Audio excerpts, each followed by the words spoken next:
My name is James Rowlands. In 2015, I teamed up with my friend Dan White to create the WNR podcast. Since then, we have been giving you everything that's happened on the WWE Network. Now, in 2018, not only are we live for the Big Four events in every NXT TakeOver, but we celebrate 20 years since the birth of the Attitude Era. Plus, every month we'll bring you 205 Live, collections, new content, W pay-per-views and latest news on the WWE Network. Until we've watched everything, we are with you, and we are the WNR.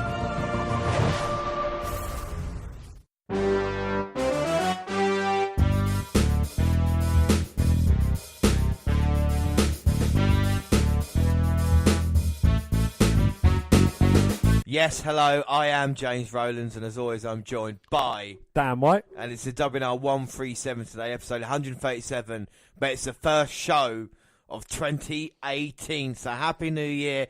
Dan, we had our New Year's Eve podcast. I mean, what a night that turned out to be, eh? It was phenomenal, yes. Yeah. The final categories, the final chance of me getting points and beating James in our year-end predictions as well. Who would have thought that would have happened? Do you know what I mean? It was just crazy. And then we had the WNR party afterwards, of course, counting down the New Year together. And of course, we kissed at midnight. No, wait. We touched tips at midnight. Yeah. So, Dan, you did lose the Prediction Leagues 2017.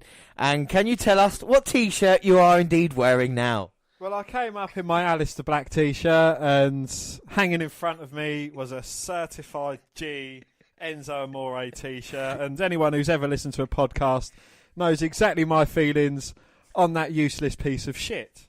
The reactions we got from that picture was hilarious as well. Some of the comments just saying how happy you looked at it, and of course anybody go on Facebook, on Twitter, and check out Dan's his face wearing the T-shirt, and I knew personally that, you know, if I gave him the T-shirt, he might lose it in the wash or accidentally misplace it. So I took the decision upon myself to look after this T-shirt. And like you said, hang it up right in front of your face, Dan, so you will never, ever forget that you lost the 2017 predictions to me. Don't ever forget that. We had the New Year's Eve, so now it's the first one. We feel refreshed. And, of course, we look forward to it. And today, well, like I said, the first WNR podcast 2018. Very special one, but first the alternate intro. I think I'm cute. I know I'm sexy. I've got the looks that drive the girls wild. I've got the moves that really move them. I send chills up and down their spines. I'm just a sexy boy. Sexy boy. I'm not your boy toy. Boy toy. I'm just a sexy boy. Sexy boy. I'm not your boy toy. Boy toy. The headliner. The main event, the showstopper, the icon that can still go, Mr. WrestleMania. The Heartbreak Kid sure had a lot of nicknames, and over his Hall of Fame career, he also had a ton of 5-star matches. So the WNR podcast have decided to tackle the first part of his storied career, from his debut in 1984 to his injury in 1998, which stopped him wrestling for 4 years. Welcome to the Shawn Micaels Superstar Profile. I think I'm cute. I know I'm sexy. I've got the looks that drives a girl wild. I've got the moves that really move them. I said chill up and down their spine. I'm just a sexy boy. I'm not your boy toy. I'm just a sexy boy. I'm not your boy toy. Born Michael Sean Higginbottom in Arizona on July 22nd, 1965, he knew he wanted to become a professional wrestler at the age of 12 and said he performed a wrestling routine in his high school's talent show, complete with fake blood. At 18, he began to train under Mexican professional wrestler Jose Lothario. During his training, Higginbottom adopted a ring name Shawn Micaels. After his training with Lothario, he debuted as Shawn Micaels with the NWA Mid-South Wrestling Territory on October the 16th, 1984. Losing to Cruz via swinging neckbreaker, Michaels' performance in his debut match impressed many veterans, including Terry Taylor. In January 1985, he debuted for World Class Championship Wrestling, the NWA Territory in Dallas, Texas. In April 1985, Michaels went to work for another NWA territory in Kansas City called Central States Wrestling. There, he and tag team partner Marty Jannety defeated the Batten Twins for the NWA Central States Tag Team Championship, later losing it back to the Battens. After leaving Kansas City, he returned to Texas to wrestle for Texas All-Star Wrestling. During this time with TASW, faced Nick Kinski in the American Breed Tag Team, teaming with Paul Diamond. Michaels and Diamond were awarded the TASW Tag Team Championship by Chavo Guerrero Sr. The team was later renamed American Force. While in TASW, Michaels and Diamond feuded with Japanese Force. Okay, so there's a little bit of his start, but let's concentrate on this first match. Michaels made his national level debut as Shawn Michaels at the age of 20 in the AWA versus Buddha Khan.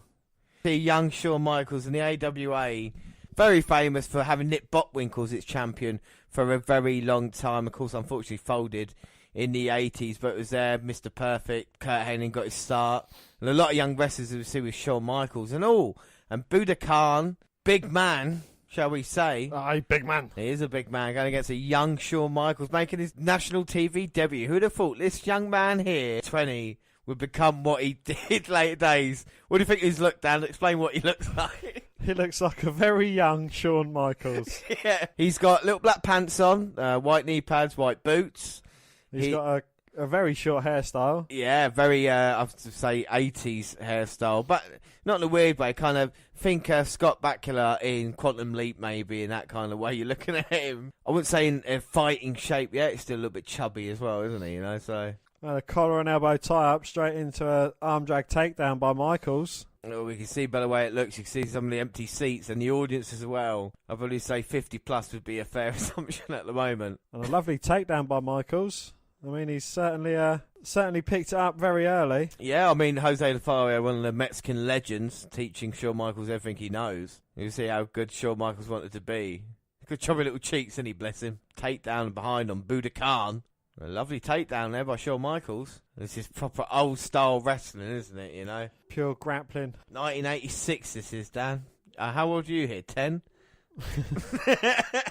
Buddha Khan there, though, cheating on this young Shawn Michaels. Buddha Khan got him all. Big right hand again. Referee saying, come on, those fists. Look how loose them ring ropes are. Look how empty those seats are. Look how tattoo-less Michaels is. I know he's only got a couple of tattoos now, but... Look how unhairy he is as well. Rolling up Shawn Michaels. I hope he finishes him with a sweet chin music and tunes up the band as well. Shoulders are down. The referee's looking for a count, but Michaels keeps lifting his shoulders up. A lovely escape by Michaels, sending Buddha Khan to the mat. Buddha Khan, you the man. Buddha Khan. Yeah, Shawn Michaels sending him away, and he's got that kind of serious look on his face. He wants to make an impression here in the AWA. How many years ago is this? It is 31. 32. 32 years ago. Only at the start of 2018. Yeah, but still. 31 to 32 years ago.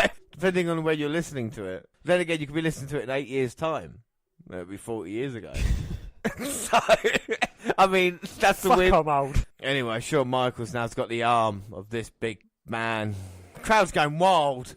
Oh, nice leapfrog by Shawn Michaels. And a beautiful drop kick. Oh, but Buddha Khan goes on the apron. Buddha Khan, what the referee saying? How loose them ring ropes are. Okay, well, it's dangerous, I know. Certainly not going to be seeing those springboards. Not at the moment. Or even top rope manoeuvres. We don't know what this young Shawn Michaels could pull out. Oh, now in the corner with the punches. Michaels going up to the top rope. Oh, my word. And a lovely moonsault landing on his feet. A lovely back body drop there by Michaels, sending Buddha Khan to the mat. Sweet chin music! All right, Dan, calm down. Calm down, you mark. And now Shawn Michaels all the way to the top. Oh! Frog splash. 1, 2, 3. How about that then, Dan? Did he show flashes there?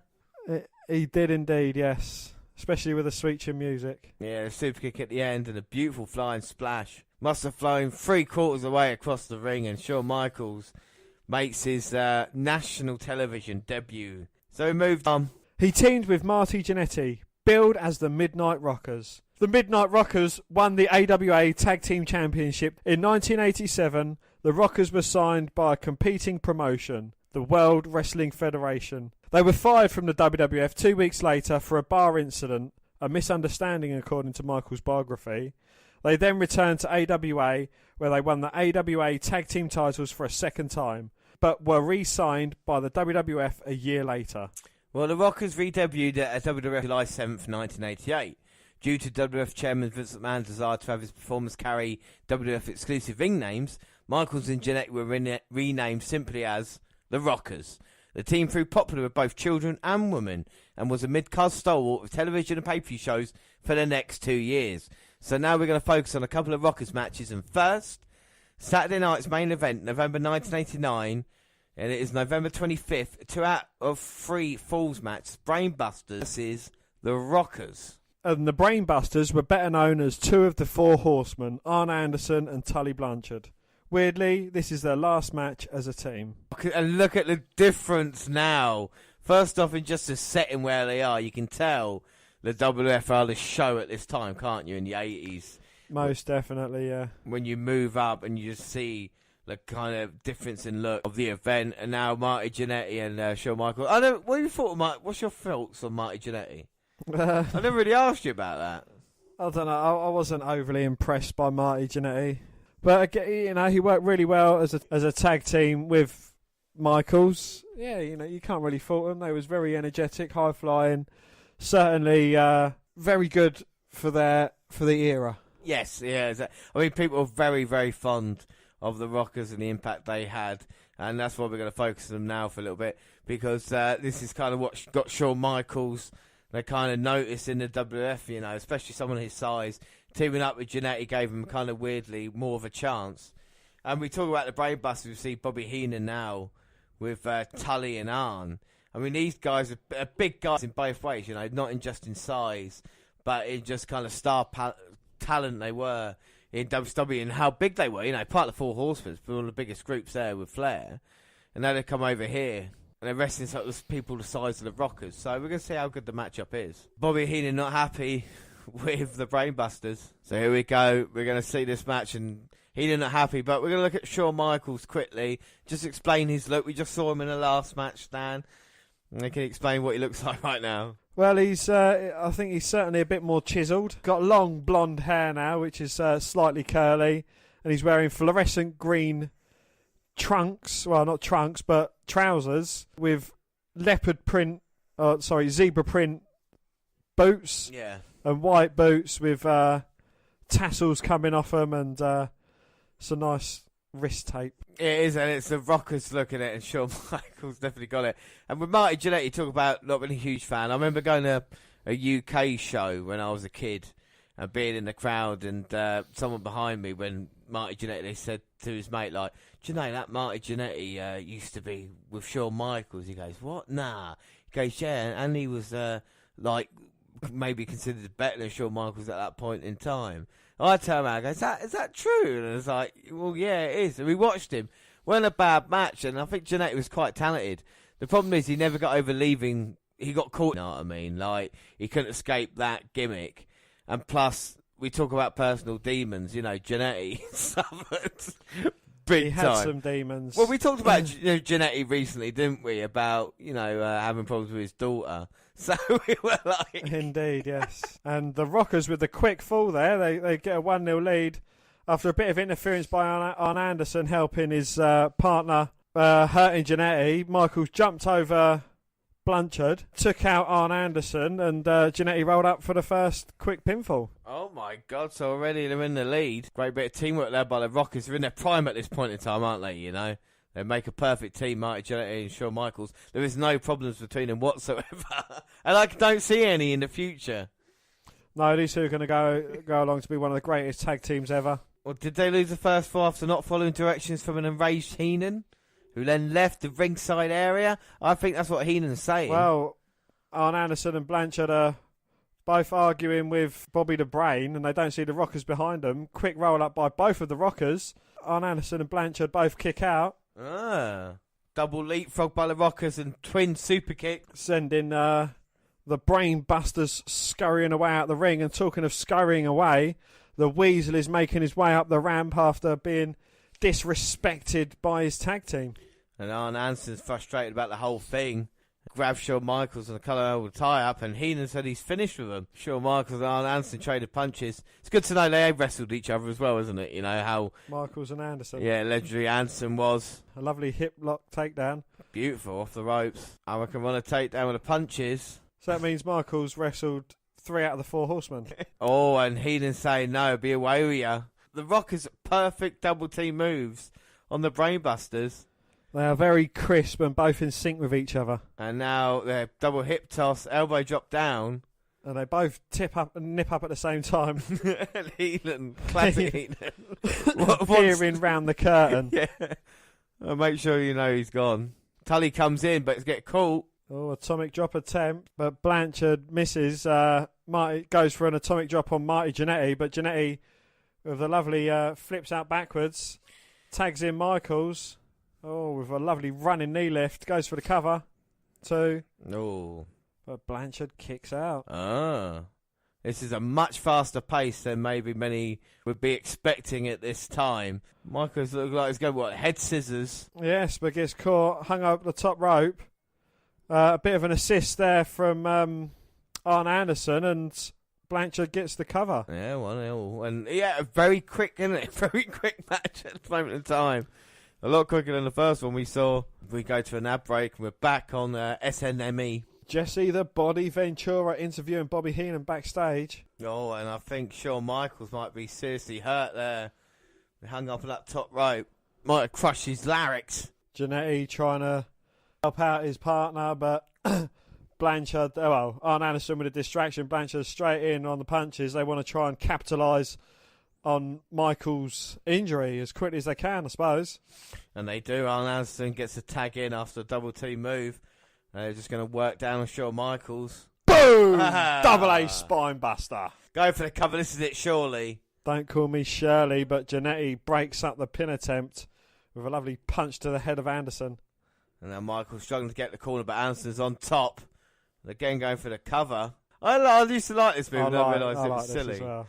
With strength by Shawn, get his shoulders off the mat. Crowd responding as well. And Michaels there with a waist lock, turns into a move that doesn't work. Michaels lands on the middle rope but gets a punch in the face by Blanchard. And Anderson dropping the knee straight on the face of Michaels. Tully's in over the top rope and just jumps straight on Michaels. Goads Jannety to coming into the ring. And while Jannety's distracting the ref, he throws Michaels out to the slightly thicker than wafer thin mats on the outside. And Arn Anderson there smirking on the apron. James, he hasn't got a cigarette in his gob. He's got a smile upon his face. And he's got Shawn Michaels in his hands. The referee saying, hey, get off him. Tully's going to throw Shawn into the ring post. Oh, but Michaels blocks it and bounces Blanchard's head straight off the top turnbuckle. Flying crossbody. Oh, but Blanchard managing to kick out. Gets a tag to Anderson. Grabs Michaels' leg before he can get across to Jannety. That is brilliant work by Arn Anderson there, stopping Shawn getting a tag. Now Shawn's got to try and move all of Arn Anderson's body weight to get in. Well, this is the beginning of the end for the Rockers. I mean, Jannety didn't need to punch Arn Anderson's face for him to go headbutting Michaels. Could have busted his nose. Well, that's exactly what happened. Michaels now further away than ever. He's got Arn Anderson in between him. Can Shawn get the tag? Oh, goes between Anderson's legs, gets the tag to Jannety. Jannety gets the hot tag, comes in, takes out both of the brainbusters. Drop kick to Anderson, but Blanchard from behind slows down Jannety's momentum. Irish whip, ducks under the clothesline attempt from the pair of them. Michael grabs Tully Blanchard. Oh. But Arn Anderson smashing the back of Jannety's head, and Michaels gets thrown into the ring post. And that looks like Tully Blanchard might be looking to go up. Arn Anderson's got him in position. Michaels with a big right hand, crutching Blanchard. He falls down to the wafer thin mats below. Arn Anderson's... Oh, went for the power driver, but Michaels diving across body. Gets the cover, and the Rockers get the victory. And the Rockers win here on Saturday night's main event. And what do you think of that match? It was a lot better than the first match. Very high paced. I think it was a great tag team match.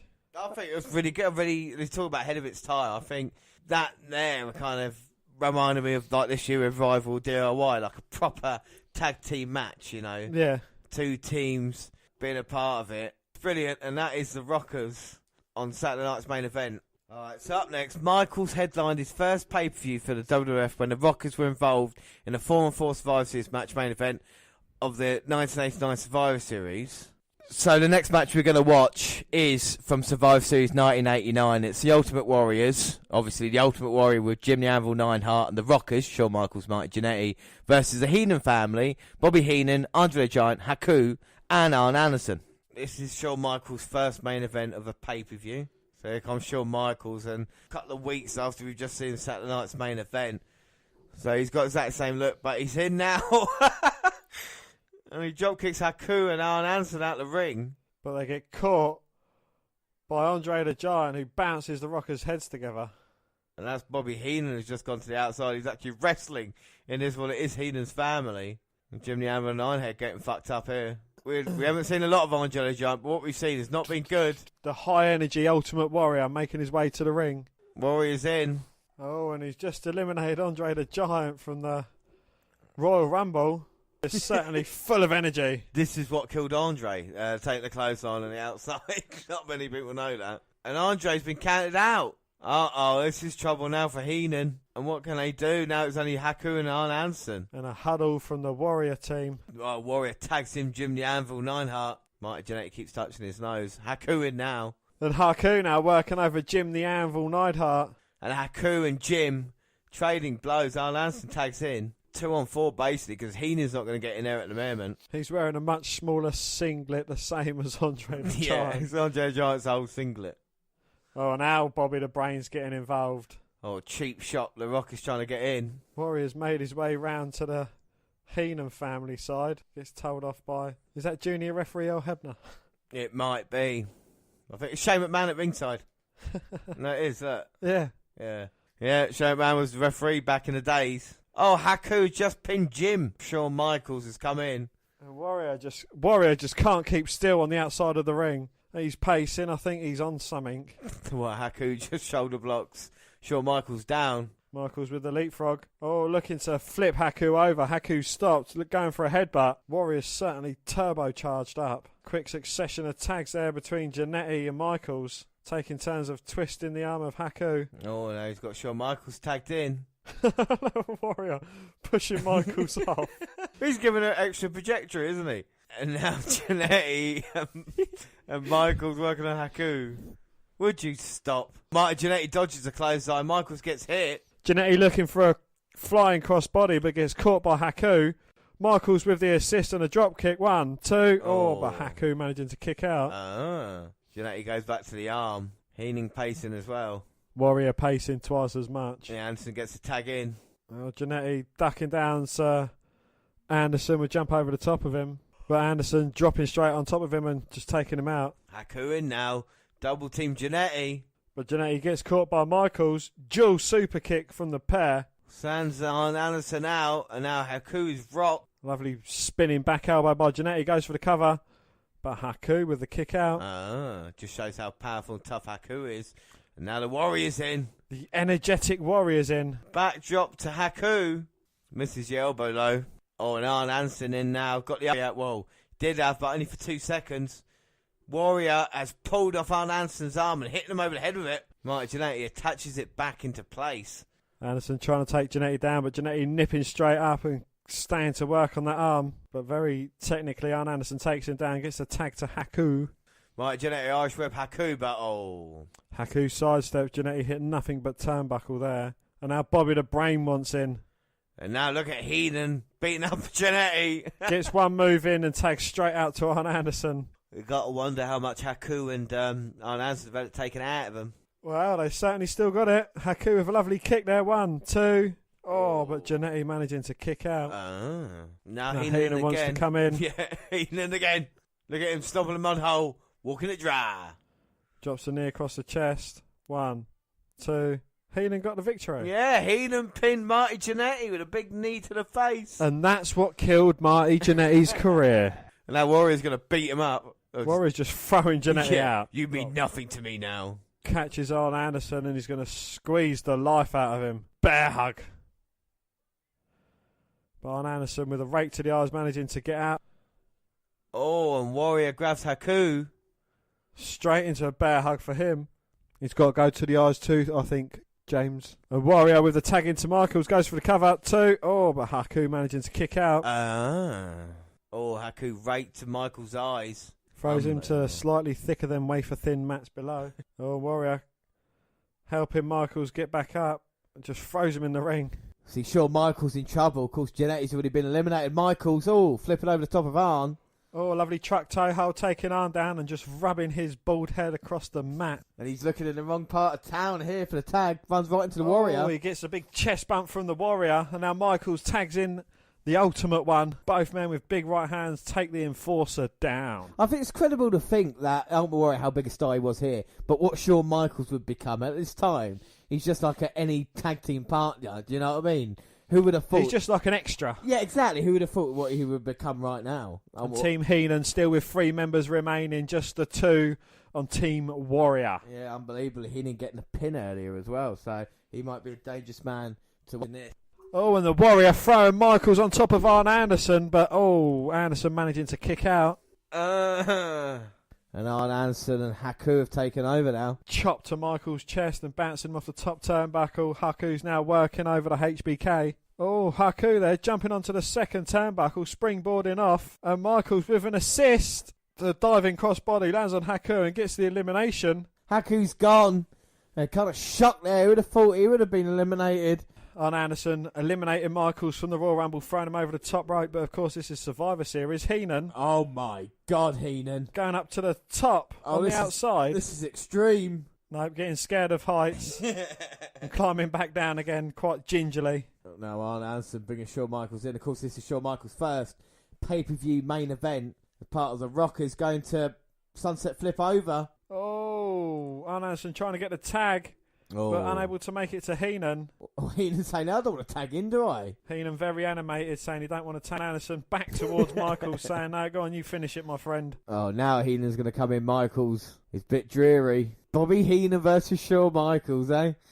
Who would have thought it? Uh-oh. Shawn fighting back.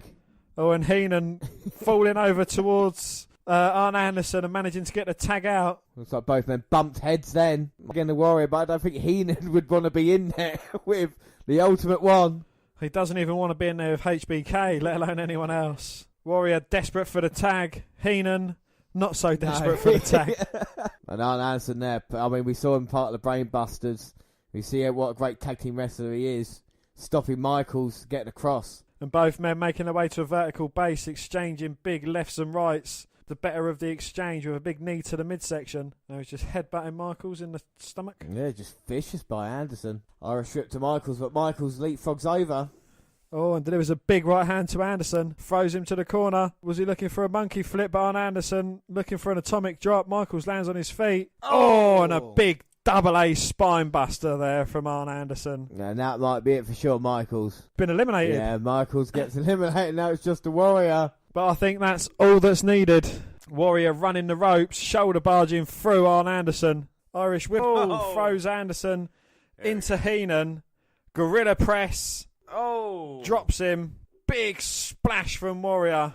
Turns him over. 1, 2, 3. Nice and easy. And someone throws a glove in for some reason, but... Challenging him to a duel. Yeah, duel, son. Oh, heavens, I'll have that later. So now it means it is just Heenan and the Ultimate Warrior. Shane McMahon telling Heenan to get into the ring. Heenan is asking Anderson to come back. Doesn't see the Warrior in the ring behind him. Heenan's getting out of there. That's best idea. Uh-oh. Warrior grabs him by the back of his singlet. Irish whip. Oh, brilliant flare bump. Fair play, Heenan. That's where Michaels learned it from then. Yeah, Michaels like, oh, right, that's cool. Brilliant Irish whip sends Heenan out of the ring. Heenan's got some great bumps. I know, he's bumping around like he wants to get out of there. He's had too many now. The Warrior's close behind him, though. Shane O'Mac in the background. Here comes the money. How young Shane is there, and Heenan getting thrown back in. It's a shame we've lost two. I don't want to be morbid here, but we have lost Warrior and Heenan in the past couple of years. Warrior running the ropes and a big shoulder barge. Big splash. 1, 2, 3. Yeah. Well, no real surprise. The Warrior gets the victory, but yeah, I think it's more about Shawn Michaels making his pay-per-view debut. But we do move on. And on October 30th, 1990, the Rockers faced the Hart Foundation for the tag team titles In the end, they unofficially won the WWF Tag Team Championships from the Hart Foundation, as Neidhart, half of the championship team, was in the process of negotiating his release from the company. The match was taped with a Raw, but soon after Neidhart came to an agreement with management and was rehired. The championship was returned to the Hart Foundation, while the title change was never broadcast or even acknowledged on television, though the Rockers did actually have a successful title defence on November 3rd, 1990 against Power and Glory, Hercules and Paul Roma, before the title was returned to the Hart Foundation. When news spread, WWF explained that the original result was void due to a collapsed turnbuckle in the ring during the bout. A buckle had indeed broke, but not to a noticeable or dangerous extent during the match. The Rockers continued their partnership, eventually splitting on December 2nd, 1991, during an incident on Brutus Beefcake's televised barbershop talk show. Yeah, I mean, we're gonna. I can't find. The only way I can find it on the network is through WWE Countdown, which is the biggest backstabs in WWE history. And at number 1 is this moment in time. Will you knock it off? I want to hear this. Don't scare me like that.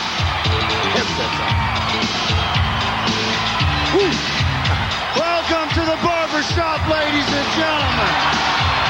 You know, my guests this week are a couple of tag team specialists. And recently, they wrestled Legion of Doom and nearly took their titles away. Let's welcome them right now. They're the Rockers! Well, maybe we'll get this thing straightened out, Brian. These two guys haven't been getting along too well of late. Well, you know, the Royal Rumble's coming up, and tempers are getting short. Everybody realizes every man for themselves, no friends. It happens. It happens. Recently, there's been a lot of controversy, a lot of rumors flying, guys. I got to tell you, it's even right here in the pages of the World Wrestling Federation magazine that maybe you guys are going to break up. You've been having some problems, but I want to get you out here on the barbershop so we can talk about this thing and get it all straight once and for all, right from the horse's mouth. Well, let me tell you something, Beefcake.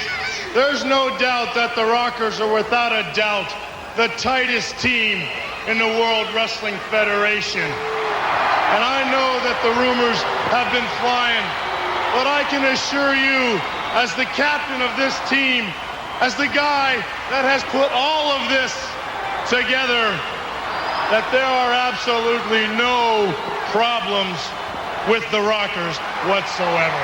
I can assure you of that. I thought Jannety was the captain. Hold on, one thing right now, Shawn. I didn't think there was one. Let's don't come out here and lie to the people. Everybody here knows there is friction between the Rockers. Let's get it straight tonight. Let's straighten the thing out. First of all, listen to yourself. The captain of the Rockers, nobody ever picked a captain for this team. We've done everything together. Let's take a few weeks back. We had a match on television. We almost lost because I went for the tag and you were down the apron somewhere flirting with a girl ringside. Hey, what do you want from me, huh? Chicks dig me. I can't help it, you know. That's fine. How about another match with the Nasty Boys, a big match? I'm on top. I've got the guy beat. The next thing Hold on 1 second. What, are we going to toss blame back and forth? Is that what we're going to come out here and shoot the blame back and forth? Fine, let's do that. Let's just do that. Here I am wrestling Ric Flair, something you have never done, and I'm giving him the wrestling lesson of his life. And then here you come to save the day. Good job. Good job. Oh, first of all, Shawn, I didn't come out there to save the day. I came out there because you hit your head on the railing. I was concerned for you, for your well-being. I was concerned for my well-being. You're concerned for my well-being? A lot of trouble here. here. Somewhere down the line I tell you that I needed your help? Did I tell you that sometime? I don't remember. Listen to yourself, man. Take a listen to yourself. I don't know what's going on in your head. For a long time, we've stuck together. Through thick and thin, we've watched each other's back. I don't know where you're coming from anymore, man. I don't know what's going on in there with Shawn Micaels. Shawn's got an attitude problem. A while back, the match with LOD, we were this close to being tag team champions, something that we strived for since the beginning. But wait a minute. I don't want to put the blame back and forth, just like you said. I'll take the blame. Let's blame me and say it's my fault. I shouldn't have come out there with you and Ric Flair's match. Okay? My fault. I'm sorry. I want this thing to work with the Rockers. Okay? Because together we can make it to the top. But it's up to you, Shawn Michaels. It's up to you. Do you want it? I'll tell you what I'm going to do. I'm going to turn my back to you right now. And if you want to go on your own, then walk off and leave. If you want to stick together and make this thing work, when I turn around, we're going to shake hands, and we're going to go on a rock and roll like the Rockers can do. They need each other. You know that. Sounds fair to me.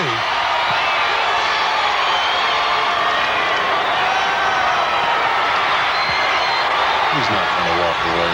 They need each other.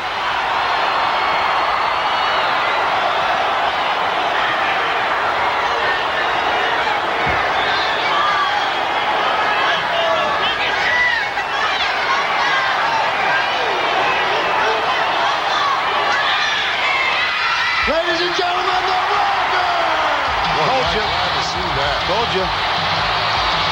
Tag team specialists. See, one without the other isn't any good.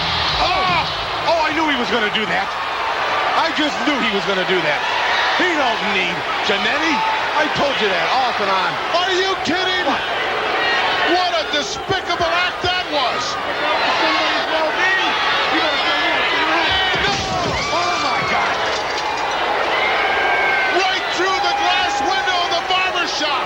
Jannety tried to dive through the window to escape. Did you see that? Are you blind? What an act of cowardism. Oh, he's hurt. A plate glass window. Oh, look at that. He's busted wide open. We need a paramedic here. Is there a problem with the laws? They're done. They're finished, Monsoon. Yeah, there's a problem with you, Shawn. Rockers are history. 1 week away. Is he going to be ready for the Royal Rumble? He don't Look look at it now. that, bleeding profusely. Looks redder than her nails. Get some help over here, will ya? Who would have imagined this? Look at this. Oh, Imagine the ramification here. Wow. Get the doctor. Biggest backstabs, and that was the Rockers ending there in shocking fashion. I mean, Dan, you were a child at the time. What were your thoughts on that? Kind of came as a shock because there, when I was 9 at the time. I wasn't expecting things like this to happen. It's one of the things you don't quite expect it to happen.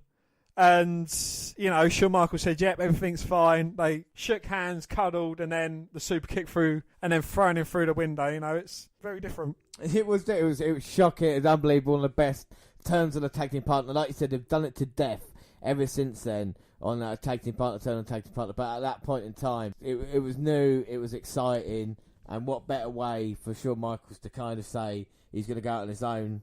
Jannety returned to the WWF the following year, enjoyed a moderate success before leaving the company in 1994, while Michaels, of course, became a prominent villain as the boy toy. At the suggestion of Kurt Hennig, Michaels adopted the nickname The Heartbreak Kid. Along with his new name came a new gimmick as a vain, cocky villain.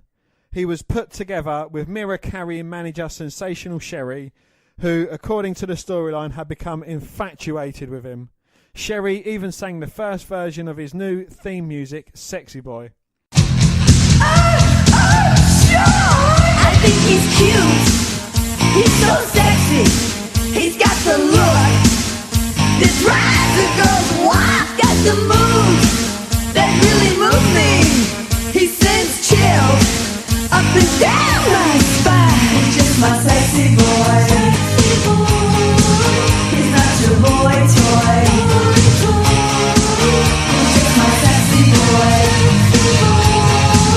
He's not your boy toy. During that period, after Michaels had wrestled his scheduled match at live events, his departure was announced with Shawn Michaels has left the building, alluding to the phrase Elvis has left the building.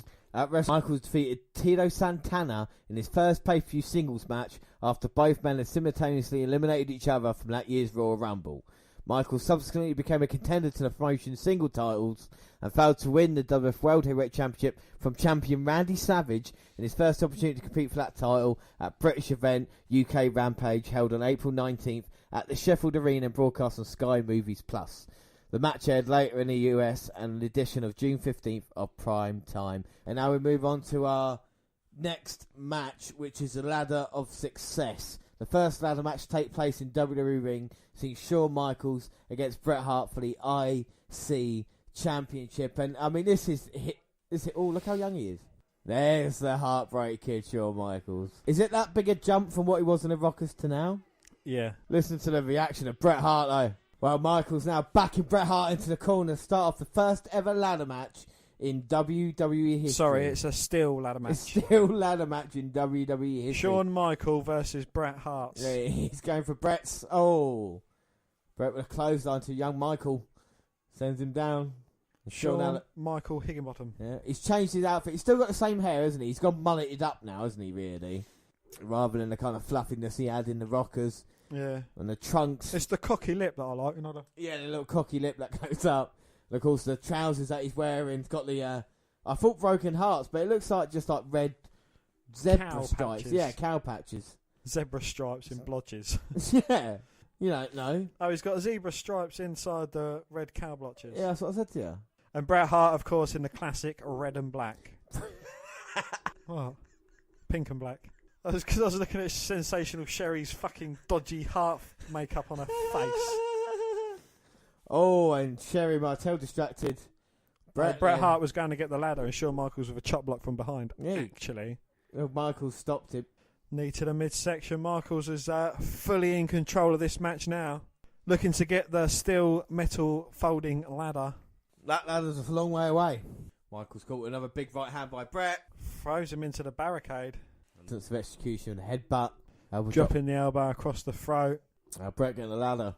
Oh, Sensational Sherry stopping Bret from getting the ladder into the ring. Michaels has got the ladder, setting it up underneath the title belt. Bret Hart's been distracted by Sherry. I'm sure his game plan works. Oh, but Bret quickly notices and goes after the HBK. Pulls Shawn Michaels. Yeah, Bret pulled Shawn Michaels off the ladder, now straight into the corner. Bret now punching Michaels away. And that was a big bump. Came all the way down. And the referee looking to steal the metal ladder. Whose armpit would you rather lick, Michaels or Bret? I'm saying, I know what I'm saying. Michaels. I'll say Bret. Why are you saying Michaels? Because Bret's old and decrepit. Bret's what now? I'm not talking now, I'm talking about now. Oh, what match. Then? Yeah. You don't know if Shawn's having a shower or anything, do you? Bret, at least you know, nice and clean. How do you know that Bret's clean? Well, because it just looks clean. Yeah, but Shawn Michaels might be drenched in sherry sweat. Oh. See? Well, now the ladder to the midsection of Bret Hart. Shawn might be putting Bret in it. Oh. But Bret moves out of the way and the ladder goes right into that ring post. Gets caught up between that second rope. Oh, but Michaels set up in the corner, looking to throw Bret into it and looking to throw Bret into it and put him out of commission. And I tell you something, they're using the ladder as a weapon. Maybe people might be surprised they're even bumping into it back then, if you know what I mean. But it's a thing that did have success. Late introduction into the WWF. And a big kick by Bret straight under the chin of Michaels, lifted him into the air and onto the mat. Now Irish whip to Michaels. No. Oh, Michaels reversal, throwing Bret shoulder first into that ladder. Surely you're right. And Michaels now go back to that ladder. He's been his best friend in this match so far. Should be his 3-on-1 match at the moment. Michaels, the ladder, and Sherry versus Bret. Michaels setting up the ladder. Bret's in trouble. Can Michaels capture the Intercontinental Championship? Bret holding on to Michaels' leg, not letting him go. Shawn Michaels going all the way to the top. Oh, fingertips to the belt, but Bret pulls him off and the ladder falls on top of Michaels. And I think Shawn Michaels might be knocked out of this. Crushed. Bret now going to go up. That ladder's not steady though. And it gives Michaels a chance to grab Bret's leg. He's mere inches away. Oh, but Michaels is climbing up the ladder as well, bouncing Bret's head off the side of the ladder, sending him crashing to the mat. Now Michaels with a sweet kick to the head. Michaels putting the ladder in position, but Bret's stopping him. Oh, big punch to the midsection. I think that one was a bit below the belt. Michaels responds with a punch of his own. Brett's caught in between the ladder. Michaels trying to make a Bret sandwich.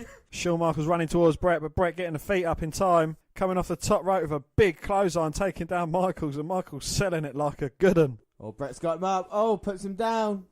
The move that doesn't work, the slingshot, straight into the ladder, and Michaels selling it. That's why he got a reputation, didn't he? Started off, you see in this match as well, Bret. Sensational Sherry's turned into the Ultimate Warrior, shaking the shit out of that rope. Nothing she can do to stop Bret Hart. He's got Shawn Michaels back up. Oh, a backbreaker there to Michaels. Put him in a sharpshoot with a ladder.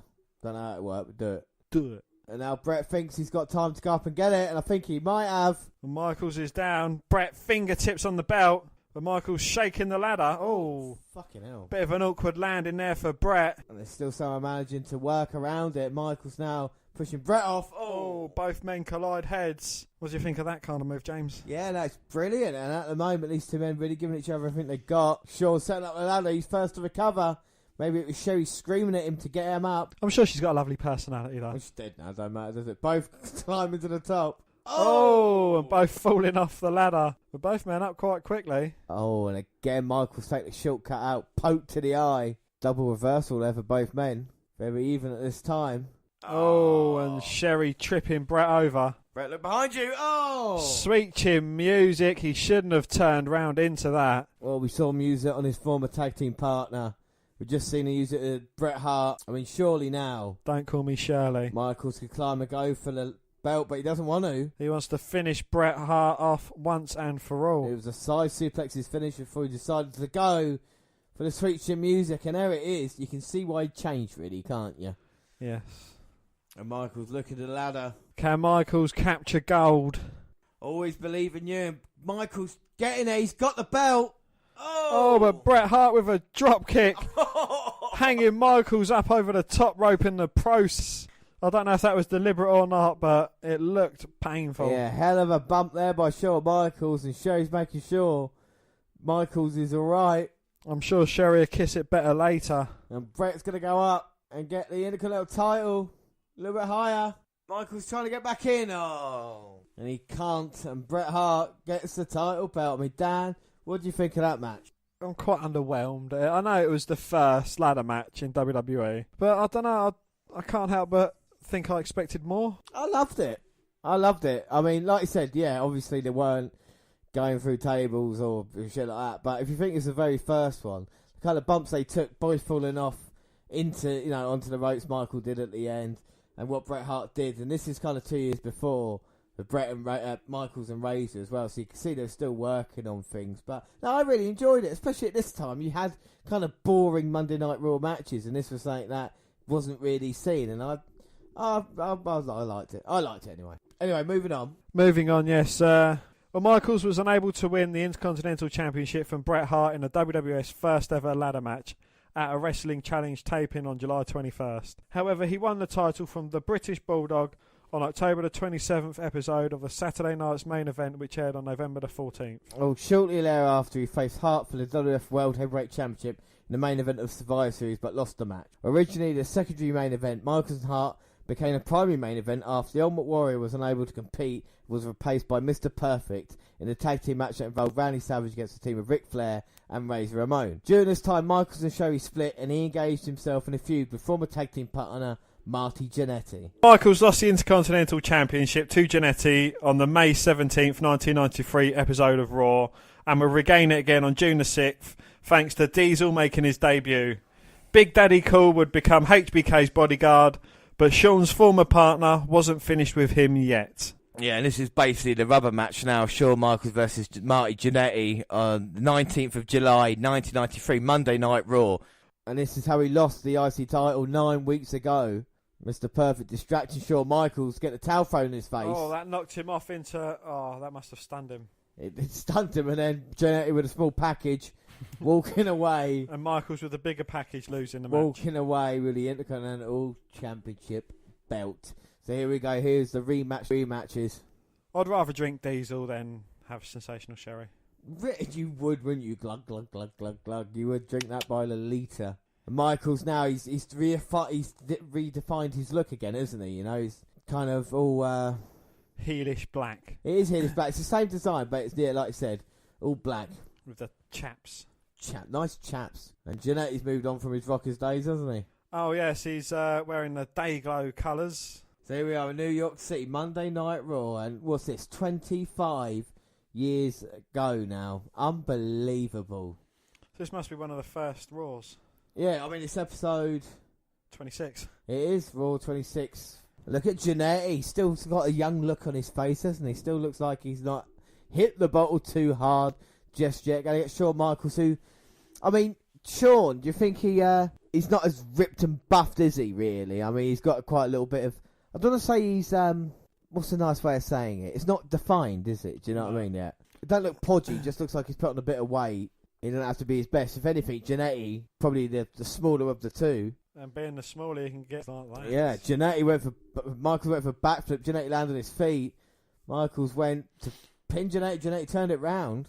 And Marty started on like a man on fire, trying to roll up Shawn, but Shawn kicks out at 2. 2. Irish rip by Jannety, and Michaels grabbed the back of Jannety. He ducked down. And Michaels is looking like he's, I don't know, like he's a bit unsettled. He is. Shawn needs to go maybe have a chat with Diesel. Jannety's got the fans behind him, that's for sure. Michaels grabs the side headlock. Going to try and slow this down. Doesn't want to go to Jannety's pace. You see how quick Jannety is in the early going. Michaels now going to get flipped back. Oh, Jannety went for the clothesline. Oh, Michaels looking for sweet chin music. Jannety very wise to it and ducks it. And there's no windows around for him to be jumping through. It's very clear heel and face. Yeah, there's no shades of grey, is there? Michaels Irish ripping Jannety to the corner. Looking to shoulder barge him. Jannety sidesteps and a couple of hip lock takedowns. Oh, and a lovely scoop slam there. Jannety's in full control, goes for the cover. Didn't hit the leg, and Michaels manages to kick out. Now Jannety grabs the arm of Shawn just to get in control. Michaels a bit off his game here tonight. Have all these people in the crowd been to Burger King? Because they've all got crowns on. Yeah, probably 3 crowns for the crowds. And a wonderful back elbow by Shawn. Picks Jannety up by his lovely mallet. Irish whip. Successful. Oh, runs into the boots of Jannety though. Jannety up onto the second rope. Flying clothesline takedown there. And Jannety now maybe could go for it, but he wants more high risk. Referee saying don't do it, and Jannety's going all the way to the top. Ooh. Oh, but landed on his feet. Michael's thinking he'd dodged it. Oh. Gets planted with a glorious DDT. And the referee gets a 3. It is over, done with. Jannety wins the match there. Brilliant match. I mean, Dan, what do you think of that match? Well, Diesel's telling him that his foot was on the rope, but yeah, it was a shock win for Jannety. Yeah. There you go. And wait a minute, we're back we off. returned from the break, and Jannety's punching Michaels in the head. What's going on? Well, Vince McMahon's telling us if we start the match because Michael's foot was on the bottom rope. Maybe thanks to Diesel there. Now Michael's... so we're back, and Michaels has got Jannety in the sleeper, just trying to wear him down, and these two men have gone from it from the off. You can see the chemistry they got together. Of course, been tag team partners since Michaels' debut, and Jannety now trying to get out of this. But Shawn Michaels, we talked about the heel and face divide. I mean, Jannety, could he have done more in WWF, do you reckon, or do you think he was just like a one-trick pony, you know? Well, if Jannety had have done more, then we wouldn't get the Jannety part of a tag team splitting up, would we? No, and I think that is an important thing in professional wrestling, that everybody knows Marty Jannety because of that. You always base a successful tag team when they split on who is Shawn Michaels and who's Jannety. I mean, I remember when John Morrison and The Miz used to team up. I mean, back in 2008, 2007, and they were saying 2007. 2007, they were saying Morrison's going to be the Shawn Michaels, obviously because of what he looked like and who he was, and it was The Miz who kind of became that character. Well, you're saying that though, but John Morrison's being the Michaels in Impact Wrestling. I mean, he's going for the Impact Championship. He's in a feud with Eli Drake at the moment, and a bit of Alberto Del Rio thrown in there as well. But he's never become WWE champion, never had that success. Nah. I mean, Miz has been a constant for 10 years, hasn't he, on in WWE television, and to have the success that Miz has, when no one kind of thought of it. But this is not like Miz. This is not the Miz special. Jannety's tapping while Michaels has got him in the front face lock, yet the referee's not calling it. Because tapping back then wasn't a thing in the WWF. You had to kind of This is why, weirdly, when you see Bret Hart matches Sharpshooter, looks like the guy's not in trouble, because apparently it's a verbal submission that you can give. and Michaels using that to his advantage. And like you said, yeah, slapping the mat, Jannety is. But I class Jannety as kind of like an X-Pac. Of like, he had the success in like the DX or, you know, what he became. I suppose even that X-Pac had more success. But when he was in DX, he never kind of got over that gimmick, did he? Even years later, he kind of went back to that. And I think with Jannety, he kind of never shook off the Rockers. Whereas Michaels kind of changed his appearance. But I think, you know, that's where Michaels was different. Because, you know, he's changed his trousers. He's completely changed his persona. He's changed everything about himself, whereas Marty Jannety, you'd still think he's part of the Rockers wearing that silly trunks, and, you know, he's still in the Rockers mindset. Exactly, and, you know, even people like Triple H when DX kind of went the corporate way, didn't they? Completely changed their appearance. It's kind of weird that, I think of recent times, Roman Reigns is the only guy who kind of kept the music, kept the look of the Shield, and yet was probably more successful because of that, you know, in a weird way. So it's kind of weird how it works, but Jannety's finally got out of it. Well, lifting Michaels and hanging him up on the top rope. But again, you know, Michaels, he went from the Rockers, he done his own bit on his own, then he was with Diesel for a little while, and then he became part of DX. Yeah. After, you know, obviously we'll show bits of that as well. Yeah, I mean, we're going to follow his career like this, but it's interesting at the time with Michaels, because of his build, Vince McMahon thought that he did need someone in his corner. That's why he did have Sherry Martel and then Diesel, kind of the big man there, and to look after him. And, you know, spoiler alert, later on, Psycho Sid replacing Diesel as his bodyguard until eventually Michaels could make it on his own. But it's kind of weird he had the help, isn't it, you know? And Jannety ducks down, and Michaels going to powerbomb him. Oh, no, but Jannety reverses it. Hurricane Rana. Rolls Michaels up for a pin, but Michaels managing to kick out. Oh. But there's that bit, have you heard the story about with him and Pamela Anderson? Michaels? When Michaels had Pamela Anderson in his corner, I think it's for a WrestleMania. Yeah, got him. And he tried it on with her, and Tommy Lee was really pissed off. That's why you can see her face isn't really that impressed when she's in the ring with him. That's good. Yeah, because they spent a lot of money. We might actually get onto that in a minute. But yeah, Pamela Anderson was there. But Michaels at this time, kind of the arrogance grew for him because of the performances in the ring and what he could do. You know, that kind of, I can act the way I want because inside I'm the best in the world. Going off the top with a crossbody. Oh, but Jannety managing to roll through, get him in the cover. But again, Michaels managing to get his shoulder up at two. And now Jannety maybe going for the rock. Or the Fame-Masser, depending on which generation you're from. And Michael's in serious trouble, and Jannety now. Is Jannety tuning up his own band? I think he is. Michael's. Oh, no. What are the chances? The amount of people I've seen bounce off them ropes and never trap himself, you would have put $1 million that he wouldn't have done. Sean is tied up. Jannety with a big right hand running in. Oh, but Michael's ducking out of the way. Jannety flying over the top rope, really hard on the outside. Well, yeah, getting squashed there, and now Diesel's going to go and give Jannety a hand to get back in the ring. I've got to appreciate the mullets in this match. I mean, Diesel's there is probably one of the best mullets going. That is the most mullety mullet of It mullets. is a shade. He's throwing Jannety in. 2, 3. What was that? Well, Jannety, like you said, hit hard on the outside though, and not protective mats there, basically on the concrete.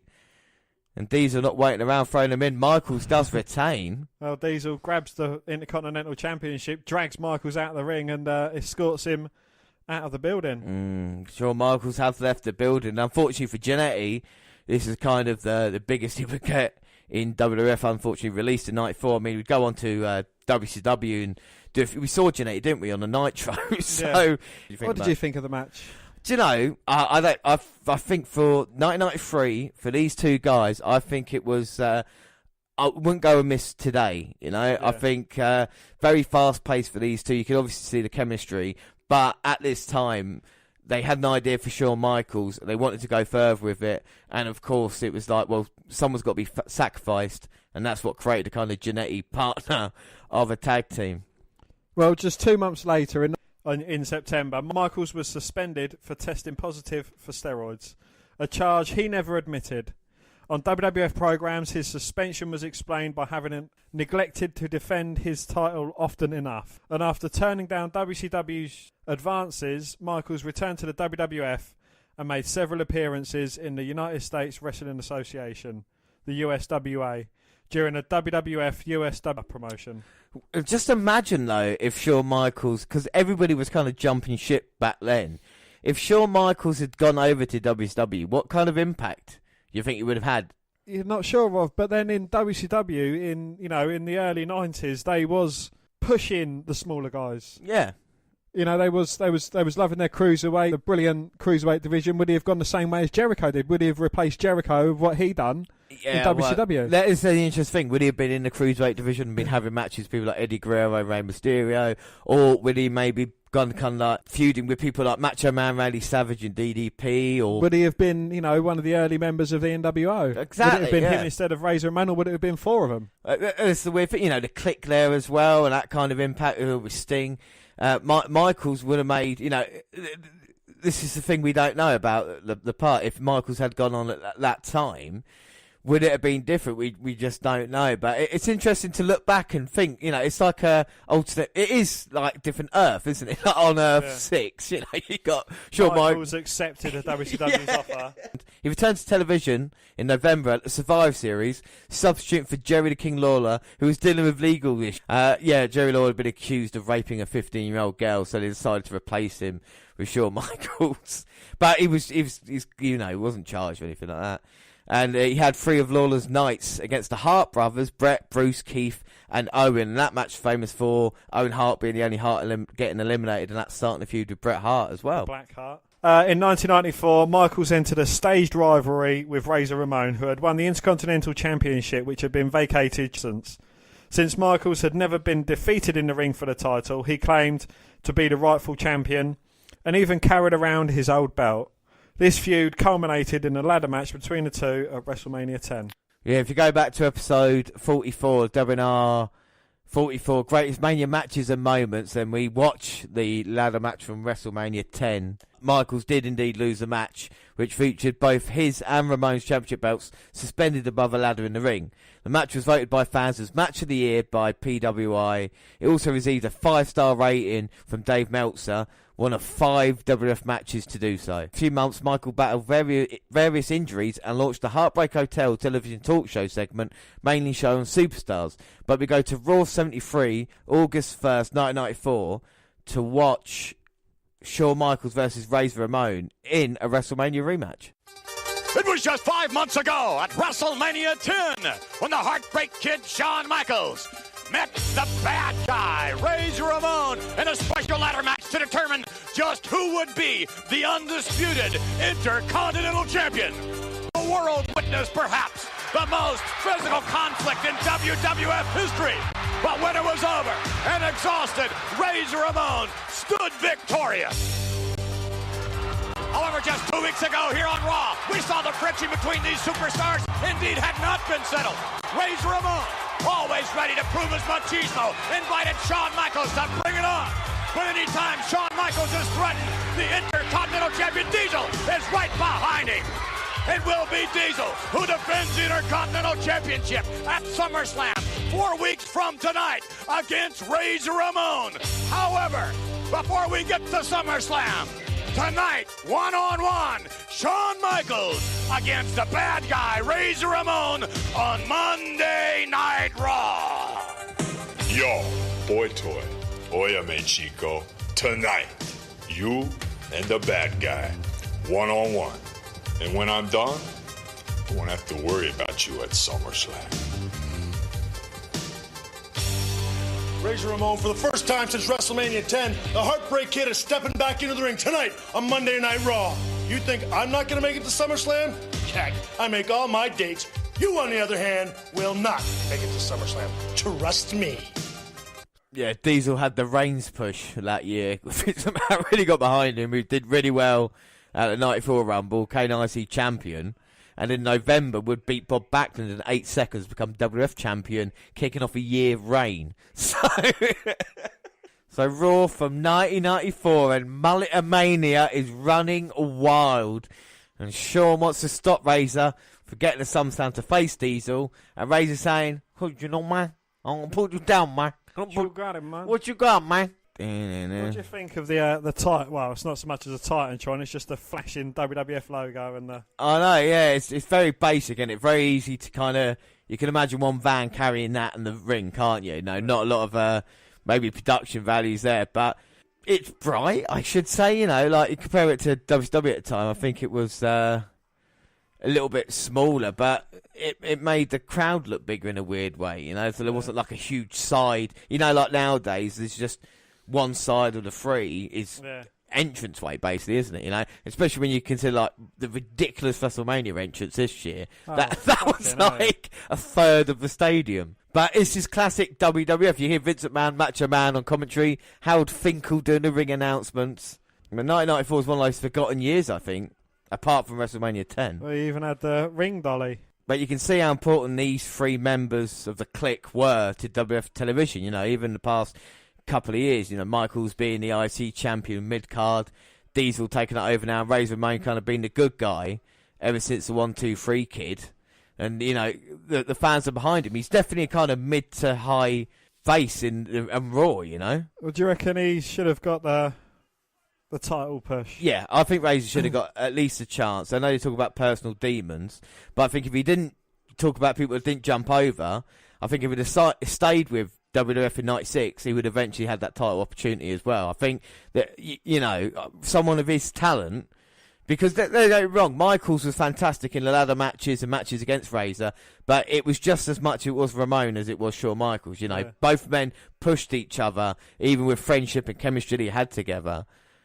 I think most definitely, and unfortunately, it's a shame what happened to Scott Hall later on in his career. But you can tell these two men just don't like each other, can't you, from the off? Yeah, telling off a great story. But I think, you know, the storytelling was just as much important part as the wrestling was. Yeah. Yeah, very much so, you know, because some of these matches at the time, you know, squash matches on Raw, and it was Michaels and these guys telling the story in the ring as well as what's going on outside. We've seen the build-up for this match. It tells you everything you need to know, even at that time, you know, you can drop back. But I think, again, that's in part down to kayfabe as well, playing a vital part of it. I mean, you know, these guys would never travel together, even though backstage they're best of mates.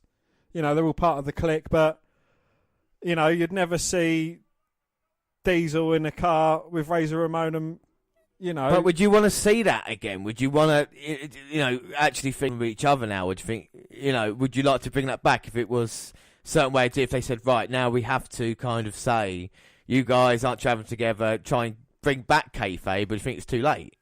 I think it's too late for that, especially with social media. You know, we've got Snapchat, you got Instagram, you got Twitter, you got Facebook, you know, and portraying videos like with the Braun Strowman thing. You know, he played Elf in quite a comical video, and he was one of the Rosebuds, but you would never have known that. Like back in the day, would you? Yeah, exactly. And you compare it to the click, what happened at MSG when all four of them came out together in the middle of the ring. And that kind of grainy footage you got from it was such a big deal at the time because, like you said, it was two good guys, two bad guys. And it was like, what these guys are ruining professional wrestling. And nowadays, you can go on the network and watch backstage things where you can see good guys and bad guys. You see like things like Ride Along and Table for Free and, you know, things like that. It's, I don't know, it has kind of taken from it. In such, I think the thing is suspending your disbelief, isn't it? In wrestling, it's vital to be able to just go with the flow. And sometimes there's stuff you see and you think, oh, maybe I can't. You know, Thanos hanging out with the Avengers. You think to yourself, like, in that kind of weird way. But then, you know, it does. I think that's paved the way for better wrestling. Yeah, I think it has as well. Yeah. I think the standard nowadays is excellent, especially like NXT shows. I mean, when's the last bad NXT event that we had, a bad wrestling event? Exactly, but, you know, with this, it was just a fall-away slam, it's an arm bar, it's, you know, a headlock. But then, you know, with Razor Ramon just slapping Michaels about the head. I mean, you know, it shows good hatred between these two. But Michaels loves bumping around. I mean, he got thrown out the ring earlier by Razor, and as he's trying to run up, he kept getting knocked down as well by Ramon, so... Yeah. Michaels loves that big bumping style, and he would do it for Razor Ramon as well. This is why maybe in these matches there would be more kind of big moves because they trust each other, and you know they want to kind of do that. At the moment, Michaels now finally got back control, Snapmare and Razor down, and then just stamping on his head. There's something different that we do all the time. You talk about Macho Man was worse. He used to go off the top and hit a double axe smash. I mean, you know what I mean? If someone went off the top now, hit a double axe smash, you'd be like, what the fuck's he doing? But back then it was a big move. And maybe, I think, because of all these moves that we're seeing now, not just selling is kind of taken a little bit of a a step back. But it's the kind of moves you're hitting. Like, what move can get you pinned? It's like the last match we saw with Jannety. That match, if someone got pinned by that now, you'd be like, oh, okay. But what is...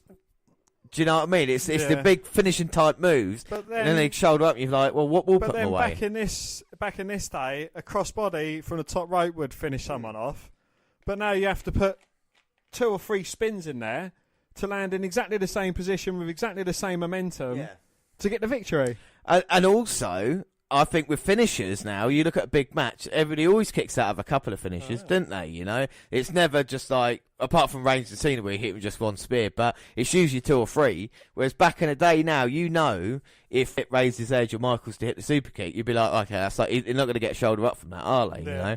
But then they've got, you know, a lot more build-up moves as well. It's like, you know, you've got a spine buster thrown in there, you've got the Cena you can't see me punch, you've got the Superman punch, you know, there's a lot more building up to it. And I think this is what vital in the early 90s as well.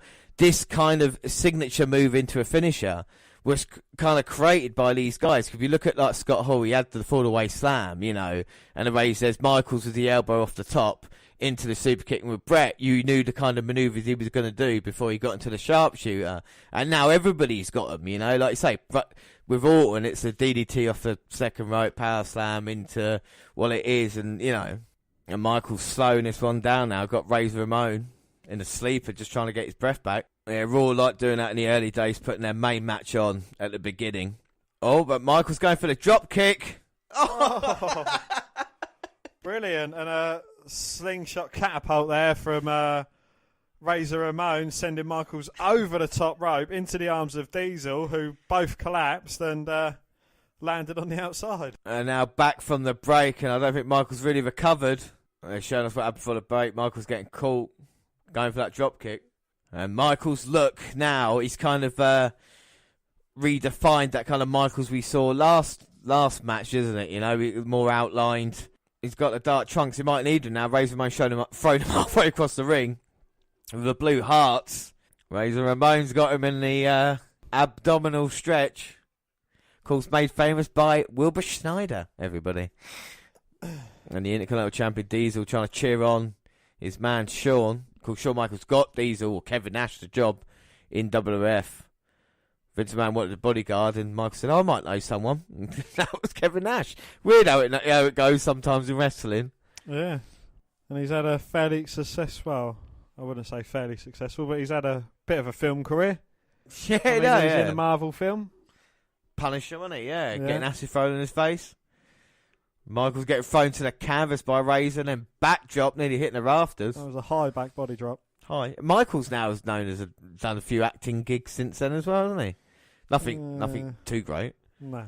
And of course, Scott Hall in the resurrection of Jake the Snake Roberts because he's recovering. Yeah, and Al Hebner in the famous T-shirt stealing film. Catch Me If You Can. And he's Irish ripping Michaels, but he's got him in a bear hug now.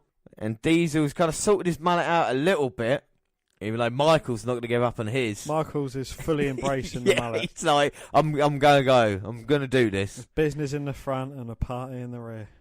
And Al Hebner checking and Michael saying no. Al Hebner's hair didn't really change much over the years. He never went for the mullet. Maybe, like you say, I can see he's a little bit thin on top, so maybe he was happy with that. Of course, wearing the old-fashioned blue referee's T-shirt with a little bow tie. You don't get bow ties now. No, you don't, no. Only in boxing. And Razor still got this bear hug in, wearing Shawn down. You'll think how much energy has been sapped out of both of these guys. Well, especially Razor Ramon actually holding the weight of Michaels up. I know he's not a big fella, but he's got him up again. We say that Michael's still 6'2", so you know even by today's standards, pretty tall. He managed to get out the bear hug. Sunset flip, trying to pull Razor down, but Ramon punched him in the face. Got a pinfall, but Michael's managing to reverse it and getting a 2 count of his own. 2, and then runs into a huge clothesline. Can he get the pin? No. Kick out. Oh. Razor going to run the ropes. Takedown. Shawn, to his credit, gets up. Ramon goes for a second, but Michaels with a sidestep and eliminates him from the Royal Rumble straight over the top rope to the outside. And he didn't see the top rope shaking. And the impact then. Oh no, Diesel Well, we saw what Diesel does at ringside in Shawn Michaels matches.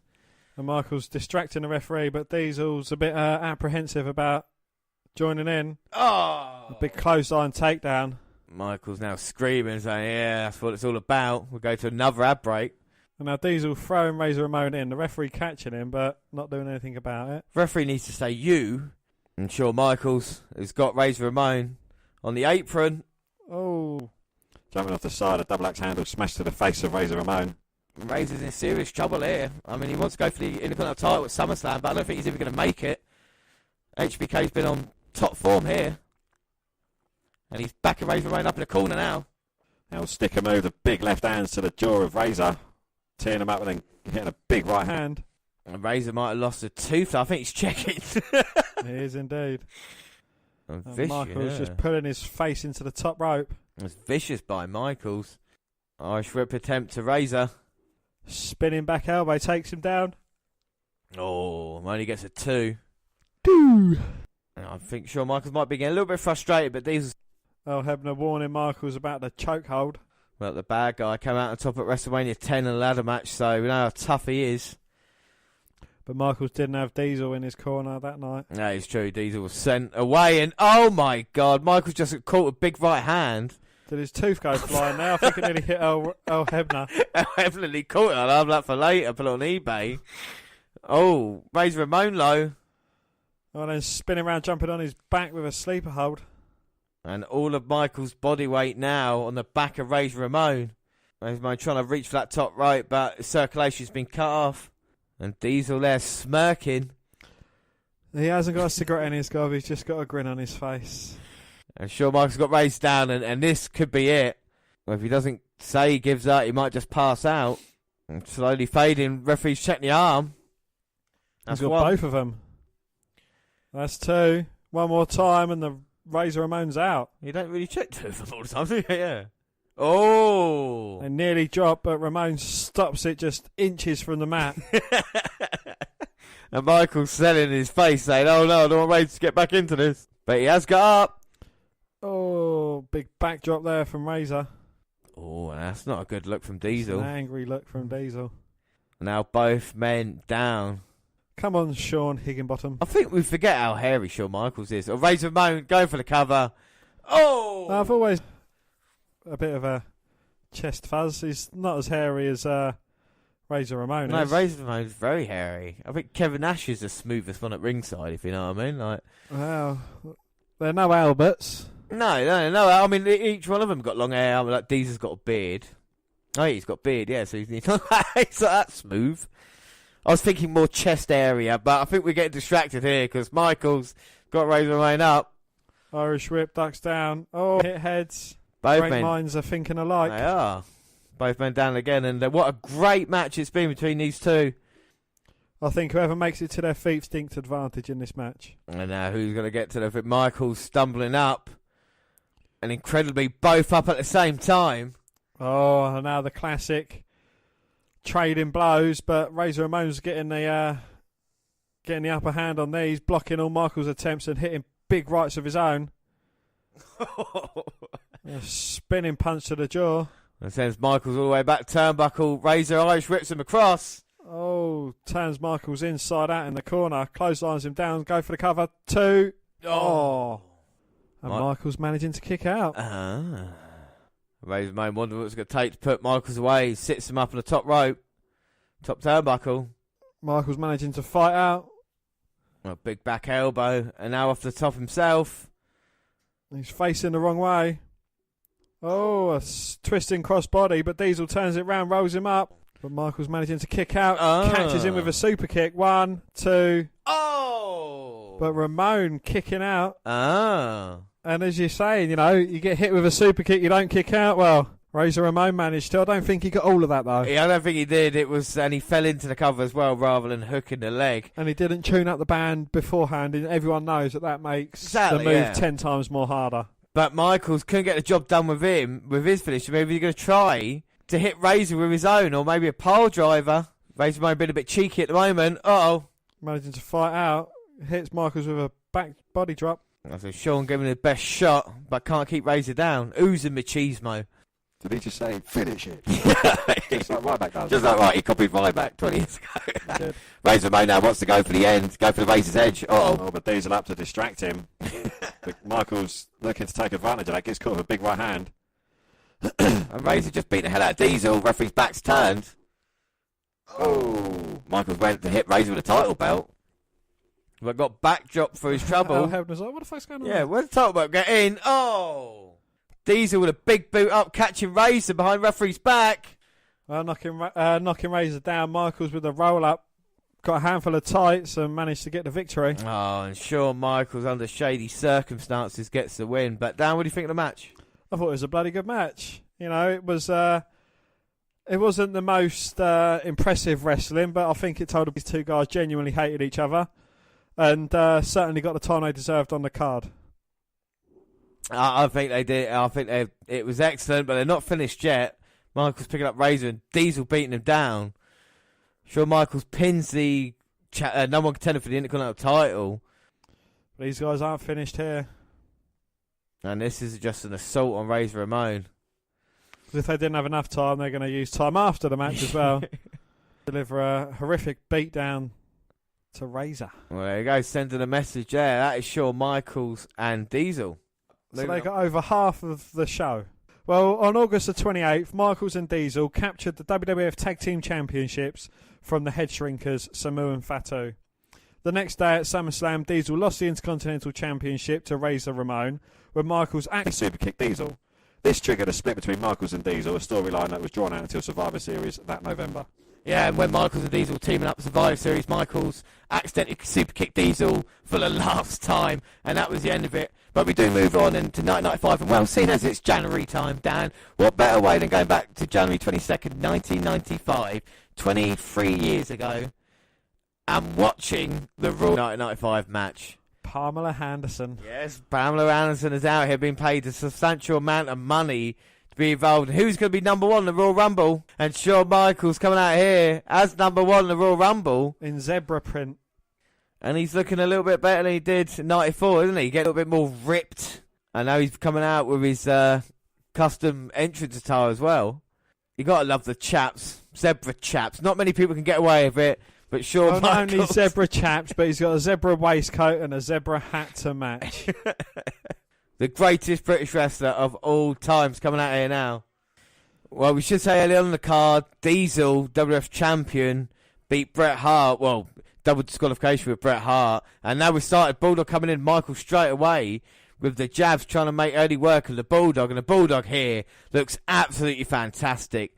Got the shorts on with the tassels on his boots. Michaels wearing I think when you think of Shawn Michaels, you think of those red trousers he's wearing now. Oh, a gorilla press by Bulldog. And yeah, for the first time, oh my God, Michaels getting torn up in the turnbuckles. For the first time ever, Dan, this Rumble was one person every 60 seconds. So the Rumble should hopefully go quick, as Bulldog now has caught Michaels on the top. And again, Michaels unfortunately found himself trapped in between the top and second rope. How does he do it? How did he do it? He got the boot up and he kicks off British Bulldog. And who's next? Number 3 is Eli Blue, better known as one of the Harris brothers. I don't know if you remember 8-Ball and Skull. Yeah. We saw as well at Survivor Series 1997. This is when he had long hair. He decided. The Blues brothers did have actually a match at WrestleMania 11. And now Eli in there going after the Bulldog, and he is a big man, Eli. Big man. He is. The big man, Eli. But Michaels backing Blue up in the corner, and Bulldog, it would, I think, work for Bulldog if he beat up Eli, but he doesn't want to. Looks like they want to double team Shawn Michaels now. Oh, Bulldog's changing his attention to Eli. And Bulldog's got the power. The power. He's got the power. Can't keep him down. And up next, these men are coming in like as quick as you like. Exactly, every 60 seconds. And up next, Dan, is Duke the Dumpster Droz. And Droz is coming out here, and of course, he is a bin man. Anybody that doesn't know, garbage man. He's not bringing out his trash can with him. He's not that big. He's about the same height as Michaels. Quite a larger, portly fellow. Bin man. Aye, big man. Bin man. No, bin man. Aye, big man. Yeah, he only works Thursdays and Sundays with the Royal Rumble. He's got Michaels. Puts him down. Bulldog with Eli in the corner. And 1995 was a great time in professional wrestling in WWF. Yeah, I know. It's a star-studded Royal Rumble, Dan. It really is. You got Jimmy Del Rey, Scion, Tom Pritchard, and Doink the Clown, who's my pick to win this. Well, up next, let's see who is number 4. Who's number 5 already in the Royal Rumble. Coming out with Jim Cornette. It is this sexy-looking motherfucker, Jimmy Del Rey. Do you want to know a little bit more about him, Dan, whilst I'm here? Go on. All right, so Jimmy Del Rey, not going to last long in this match, but he's out here. But, well, best known as Gigolo Jimmy Del Rey. He's known for his appearances in WWF as one half of the Heavenly Bodies alongside Dr. Tom Pritchard. So he's been around for a little while. He debuted in 1985, of course, retired in 1997, but he's dead. He's dead. He's 52, died in 2014. A cause of death, myocardial infarction. Shit. Oh my God. Up next, we've got Scion, and you probably know him better as the Barbarian. Oh my God, look, he's coming out here with the head shrinkers. He is. Captain Lou Albano. What's it, Scion? He's coming in, silence the crowd, picking up Michaels. We've already got 6 men in here. And Bulldog now. Eliminates Jimmy Del Rey. Oh my God, Jimmy Del Rey is gone. I bet his tag team partner from the Heavenly Bodies is going to be upset.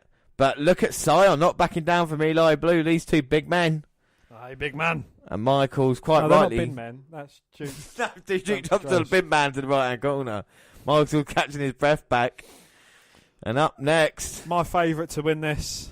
No, it's my one. Number 7 next. It's Tom Pritchard coming out here. No, sorry, yeah, my one's part of the Heavenly Bodies. Jim Cornette is saying, "Well, my God, one of my guys got eliminated. Bring him back in. Looks like a fat Marty Jannety, and he's going straight after Eli Blue. You should go after the Bulldog. Oh my God, Sion's got Michaels up the Gorilla Press over the top.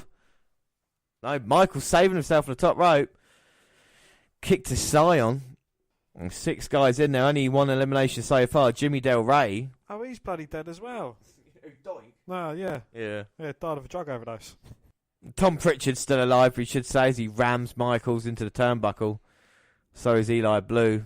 And it is my favourite to win this whole Royal Rumble event. And it is Doink coming out with Dink. Go on, Dink, get in there, son. You do it yourself. And the crowd love him. This is early day Finley and Hornswoggle. Yeah, exactly.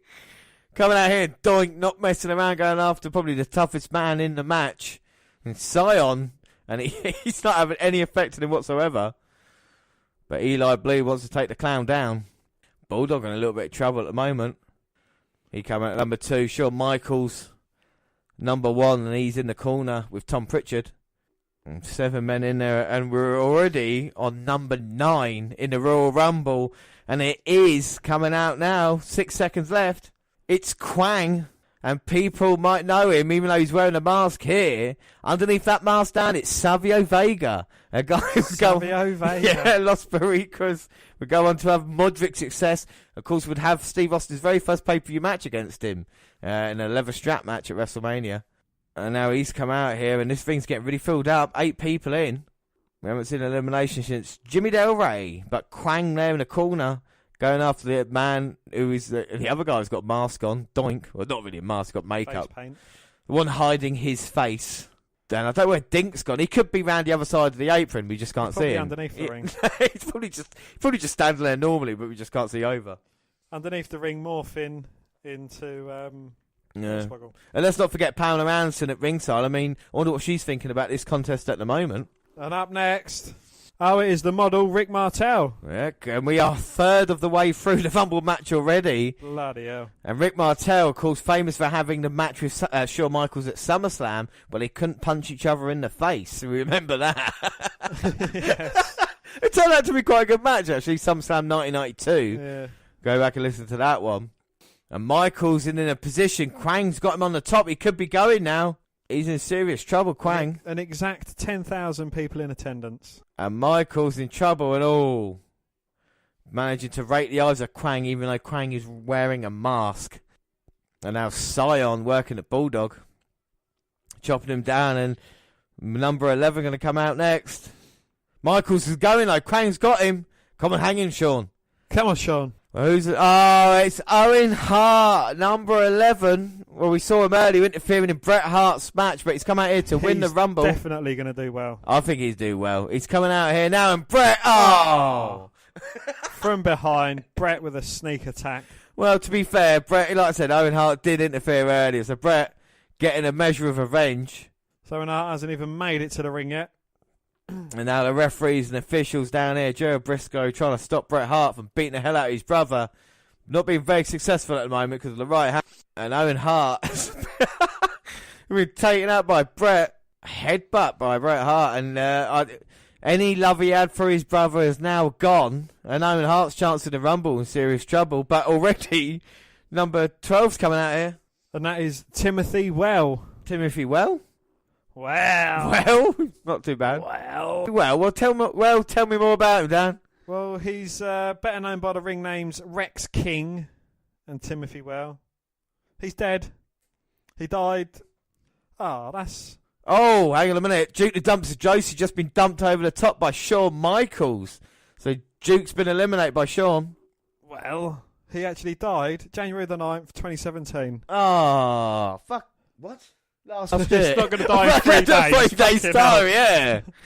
I predicted. Yes, yeah, that's a shame. Well, this is in memory of you. This is in memory of you. Well, Timothy Well's been eliminated, unfortunately, and Doink's just been dumped over, but hangs on the apron by Sion. Yes, well, he spent most of his time with Steve Dale, and they was in a tag team known as Well Done.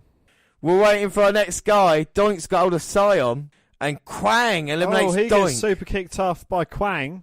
Quang's gone. Here comes Bushwhacker Luke. Oh! And in matter of seconds, Quang, Sion.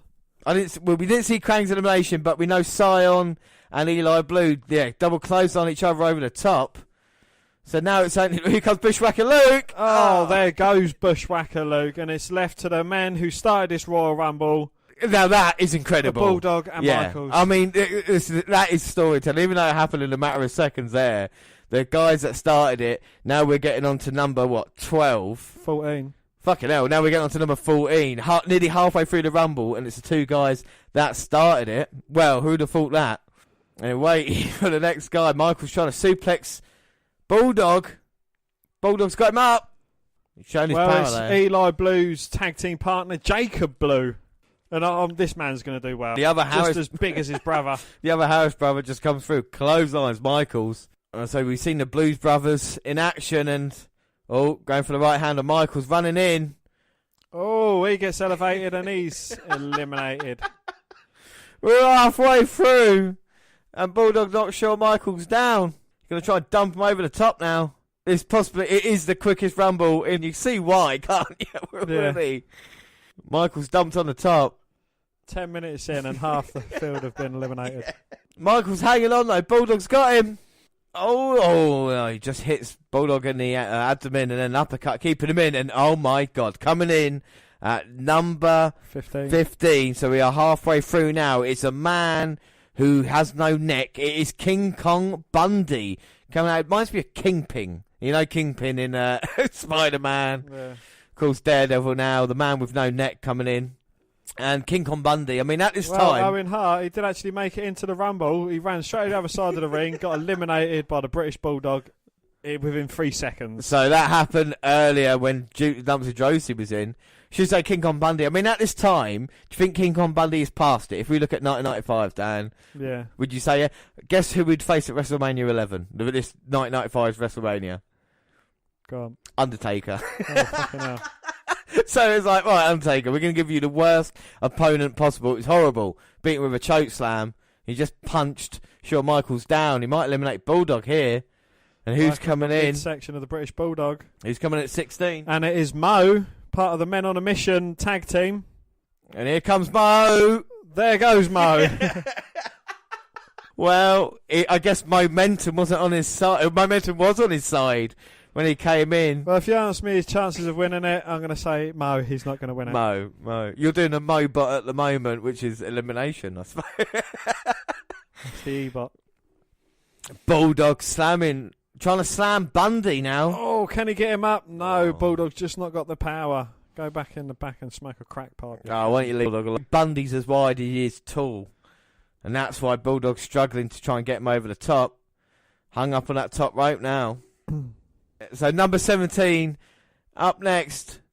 Here comes Mabel. Big Daddy V. Well, Mabel coming out here. Mo, his tag team partner, has just been on a mission. And he's not happy. He's got a point to prove. And guess what Mabel would do in 1995, unbelievably? What? Win the King of the Ring. King Mabel, yeah. King Mabel win the King of the Ring 95, the worst King of the Ring in history. But now he's face to face with Bundy. And these two behemoths. Oh, exchanging big rights and lefts. The ring's moving. The ring's moving with the impact of these two guys. Heave! Michael just trying to catch his breath back with Bulldog. Bundy's going to go. No. The ring's going to tip up in a minute. Who's up next? It is the other half of the Bushwhackers. It is Butch. Hey, I wonder if Butch is going to last as long as Luke did. And he's swinging his way down here. Bundy's just gone dead weight now in the apron. I think he's got his leg caught up in the top. Butch is going to eliminate all four men. There goes Bundy. Yeah. 2 feet have touched the ground. Mabel gets a little bit of revenge. And now Butch in with Shawn Michaels. And who would have thought we've seen Bushwhackers and Shawn Michaels and Butch now? Oh, there goes Butch. But Mabel's in, and Michaels and Bulldog together aren't the size of Mabel. They're not the size of one of Mabel's legs, no. But they're teaming up to get Michaels out. Well, there we go. Michaels is gone now. Bulldog saying that's a great way of doing things. And Michaels teetering over. We've just seen Bundy go. Bulldog just punching away at the hand of Michaels. Who's up next? It is... Oh, my God. It's game changer, Dan. Number 19 is Luger. Mr. America coming out here now. And he's got to be my favourite. And look how easy it is. With ease, he eliminates Mabel. And now Michaels, he's been in there for about 20 minutes, being bumped around by Luger. And look at the ease of Luger. Gorilla press slamming Shawn Michaels down. Oh, he's feeling it now. Well, you've got the All-American. And you've got the Great Britain in there. And they're looking to... Michaels has had no help now this past 5 minutes or so. Going to be chucked over the top by Lex Luger and Bulldog. They're both working over Michaels, a man who's been in there since number 1. And Bulldog's been in there just as long. But it is now time for number 20. We are 2/3 of the way through this Royal Rumble. Michaels and it is Manitor. I was just saying, Michaels managed to save himself. And Manitor, he is a shit Vader by the look of him. I tell you. No, he's definitely got the look about him. Michael's off the top now onto Lex Luger. And he's still alive. And Manitor's still alive. Tell me a little bit more about the Manitor then, Dan. Oh, I've just gone off it. And he's flattening British Bulldog at the moment with shoulder barges. Oh, my God. Hip toss and an elbow drop. There's not really much to tell, How long was he in WWF for? A year. Then he was in ECW. And then he returned to WWF in 96. He played the role of Goldust's unnamed bodyguard. He appeared with Goldust at In Your House 7 in his corner for the match against the Ultimate Warrior. So literally nothing, but we've just had, as we were talking about Manitor, but 21 come out here, and who do you think this young guy is, Dan? I mean, look at him here. What wrestler do you think he would become? He's a Portuguese man o' war. He's got a jock strap on his head and trunks. This man would become just incredible. What, just an incredible wrestler? No, just incredible. Fortunately, ECW wrestler who's had some problems recently. For me, most famous for being in the X Factor rather than being a former ECW champion. Yeah. But he's in there now and he's being worn down by Shawn Michaels. I mean, Manitor and Aldo Montoya, how wasn't the WWF making money in 1995? I just don't know. Michaels and Bulldog trying to throw him across. We're waiting for number 22 now. So it's number 22. And it is Henry O. Godwin. Oh, Godwin coming in here and going after Minotaur. And Aldo Montoya now fighting. Minotaur, Henry going to Lex Luger, Shawn Michaels, Bulldog. I mean, only 2 World Heavyweight Champions in the ring right now. I mean, Luger was never WWF champion. Of course, WCW, and Bulldog never made it either. I mean, we talked about Razor Ramon earlier. For me, Bulldog should have definitely got a world title reign if he was around nowadays. I think most definitely would have had an opportunity, you know, especially after a 7 months Jinder Mahal title reign. I think anybody now in the ring, I think even Minotaur would have looked forward to seeing the title defence versus Randy Orton. But again, we go to a nice up of Pamela Henderson. And she's in her prime at the moment here, isn't it? 1995. I think Baywatch has been a huge hit, and of course we've seen her video with Tommy Lee.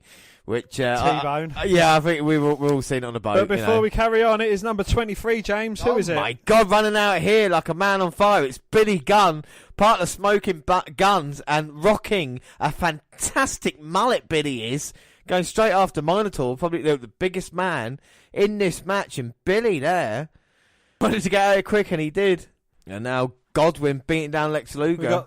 Got to point out there's 2 members of DX in the ring. Team up. Yeah, let's not forget. This is the evolution. This is how, you know, why you say why the wrestlers change for is because of this. You know, Billy Gunn was part of a Smoking Guns tag team at this moment in time, would become a degenerate. The same with Shawn Michaels, the Heartbreak Kid. I mean, most of these are quite cartoonish characters, aren't they? We've seen Aldo Montoya, the Man of War, Minotaur, of course, the Monster, and Godwin, the Hog Farmer as well. But who's going to be next? Well, at number 24, it is Billy's tag team partner, Bart Gunn. Oh, and lovely moustache. He does it like a porn star. He does. He's got the mullet to match his brother, but the moustache is fantastic. I mean, I think Billy's clean shaven, but Bart's come out here again, going straight to Minotaur. He must have that gravity like rolling around him. The newest members of the ring newest members going in there. Well, they say, you know, you got going for the biggest man, and Minotaur's certainly the biggest man in the ring at the moment. Yeah, which is as well, at number 15, of course, the ring was empty apart from Bulldog and Michaels. Now it's filling up again slowly, isn't it? You got Smoking Guns in there. You got Minotaur, Aldo, and of course Henry. So 7 guys at the moment. And with 60 seconds just to go before you know it, next person's coming out. And up next at number 25, who could it possibly be? I bet he's going to do very well in this Rumble. He's going to stay in it for a long time. Oh, my God. The former WWF champion, Bob Backlund, was WWF champion at Survivor Series, Dan, where he beat Bret Hart, believe it or not. And then lost to Diesel, like I said, in 8 seconds. And now Backlund out here, and he wants a rematch. Oh, struggling to get in the ring. He wants Diesel. Look at him, he's mad. He might not look anything, Dan, but my God, this guy. Oh, but Bret making himself known for the second time tonight. He attacked his brother Owen, and now he's out here attacking Bob Backlund. Oh, my God. And this would eventually lead to a Bob Backlund versus Bret Hart match at WrestleMania 11. And it was awful. No, WrestleMania 11 is probably the worst, one of the worst WrestleManias. But yes, Bob Backlund, like I said, it can't be as bad as 9. Yeah, exactly. Yeah, Dan's favourite. But as Backlund's getting beaten, we're waiting for number 26. Who is it? Stephen Dunn. Oh my God! Well, let's hope they don't get well done here tonight. And he died in 2009 from blood clot. Oh, well, part of the Well Done tag team, and Tommy Well didn't really do well earlier. Let's see if Dunn can do any better. Coming out with Dayglow tights, and I think Harvey Whippleman was coming down as their manager as well. And Luger, oh no! And he's eliminated Bob Backlund very quickly. He was in the ring for 16 seconds. Well, Backlund with that beat down by Bret, and Luger taking advantage of it. Michaels is still in there. I weren't sure for a second, but he's getting beat down by Billy. Oh, and Bret Hart and Bob Backlund are going at it again. And they're fighting, oh my word. Bret and Backlund now, referee's trying to stop him. And who's going to come out next? We are at number 27. And the most luckiest number in the Royal Rumble of later dates. Well, here comes 27, and oh my God, it's Dick Murdoch, Dan. And this guy, no, he's not come out of a retirement home. He is probably one of the most famous wrestlers from Texas. Honestly, such a long career. Like, we can't really go into much detail, otherwise the Royal Rumble will end. But so much success. Debuted in 1965. I've kind of championship accomplishments. Basically won everything. Tag team titles, world tag team titles. But what's interesting to note, that he died in June 15th, 1996. So about a year after this, he would unfortunately pass by. Dick Murdoch's in there, getting beat down by Michaels and Godwin. And we're just 9 seconds away from number 28. He was WWF Tag Team Champion with Adrian Adonis. And it is Adam Bomb. Oh, my word. And you might obviously recognise him as Brian Clark, former WCW Tag Team Champion. Yeah, Brian Clark come out and teamed up with Brian Adams, didn't we? On Chronic in his later days. I quite liked him. I thought he was he's different, very big guy, isn't he? Very impressive. He had good success in WCW as well. He did indeed, yes. Go after Steve Dunn. They're going after Steve Dunn, and Adam Bomb's out here, and we've only got 2 more entrants left. And Minotaur just crushes Luger in the corner. And it is certainly filling up as well. There's a lot of wrestlers in the ring. Yeah, 11 wrestlers in there as we wait for number 29. And Michaels might be going by Godwin. No, just hanging on. And here he comes, Captain Lou Albano leading out Sion's partner, Fatu, or how people might know him, Rikishi. Rikishi coming out here going straight after Billy Gunn, trying to dump him over the top. He's not as big as maybe some fans remember him. And Michaels teetering over by Adam Bomb. Michaels taking a beating in this one. Oh! And there goes Minotaur. Lex Luger was finally man enough to eliminate him. And Michaels now in serious trouble. Adam Bomb just put a beating on him. Well, Montoya is still in there. Yep. Henry O. Godwin, Fatu, Adam Bomb. The Smoking Guns both are in there. Yep. Dick Murdoch. Let's not forget this veteran might swing a surprise. But up next, it is the last entrant. Number 30, and it is Crush. Crush. But not the bleach blonde Hawaiian you know him as. No, he's turned to the dark side. And he's got a dark face paint. But the Smoking Guns, they was going at it. Oh. And then they both get eliminated by Crush. Well, they want to see who was the better brother, and like Crush just coming out straight away. Oh, and Dick Murdoch helped him out there as well. Oh, there we go. There goes Steve Dunn. Aldo Montoya just dumps him over the top. We see Pamela Anderson again, and she will, of course, be the valet to the winner at WrestleMania, or walking down to the ring with the number 1 contender at WrestleMania.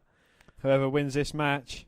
And Fatu just getting his breath back. So is Henry. Crush. It's weird. These two would become a tag team, and at the moment, beating each other up. Brian Clark and Brian Adams. All 30 men have come out here. We are left with Michaels, Fatu, Luger, Henry Godwin, Aldo Montoya, Lex Luger, Dick Murdoch, British Bulldog, and Michaels. Yep, 9 men in there. So one of these 9 will be going to WrestleMania to face Diesel for the WWF title. There's Aldo and Luger in one corner. Michaels looks set to be eliminated by Dick Murdoch. And the Dick's going to throw Michaels over the top rope. Michaels is holding on. He gets saved inadvertently by Lex Luger. Yeah, Lex Luger there going, no, I like him. Bulldog's still in there, showing his stamina. And Michaels now going for Luger, who just saved him. And Fatu now playing with his dick in the corner. Adam Bomb's just looking at the action because Aldo and Godwin and Crush and Bulldog, so he's got nothing to do.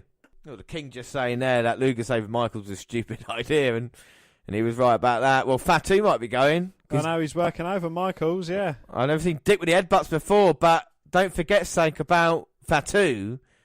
He's got a Samoan head. Yeah, so ain't Samoan anywhere, is it? And Dick hurt himself there trying to headbutt Fatu. And Luger doing it as well. Will you stop trying to headbutt Samoan? And Fatu headbutts him. Oh, there goes Adam Bomb by Crush. And Crush saying you still want some. And Bulldog from behind trying to lift Crush over. And now Fatu helping him out. And now Fatu. Oh no.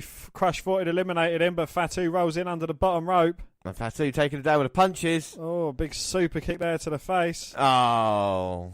There goes Aldo Montoya. Oh, Dick now going to get rid of Michaels. And what? Lex Luger's saving Michaels again. Why are you doing it?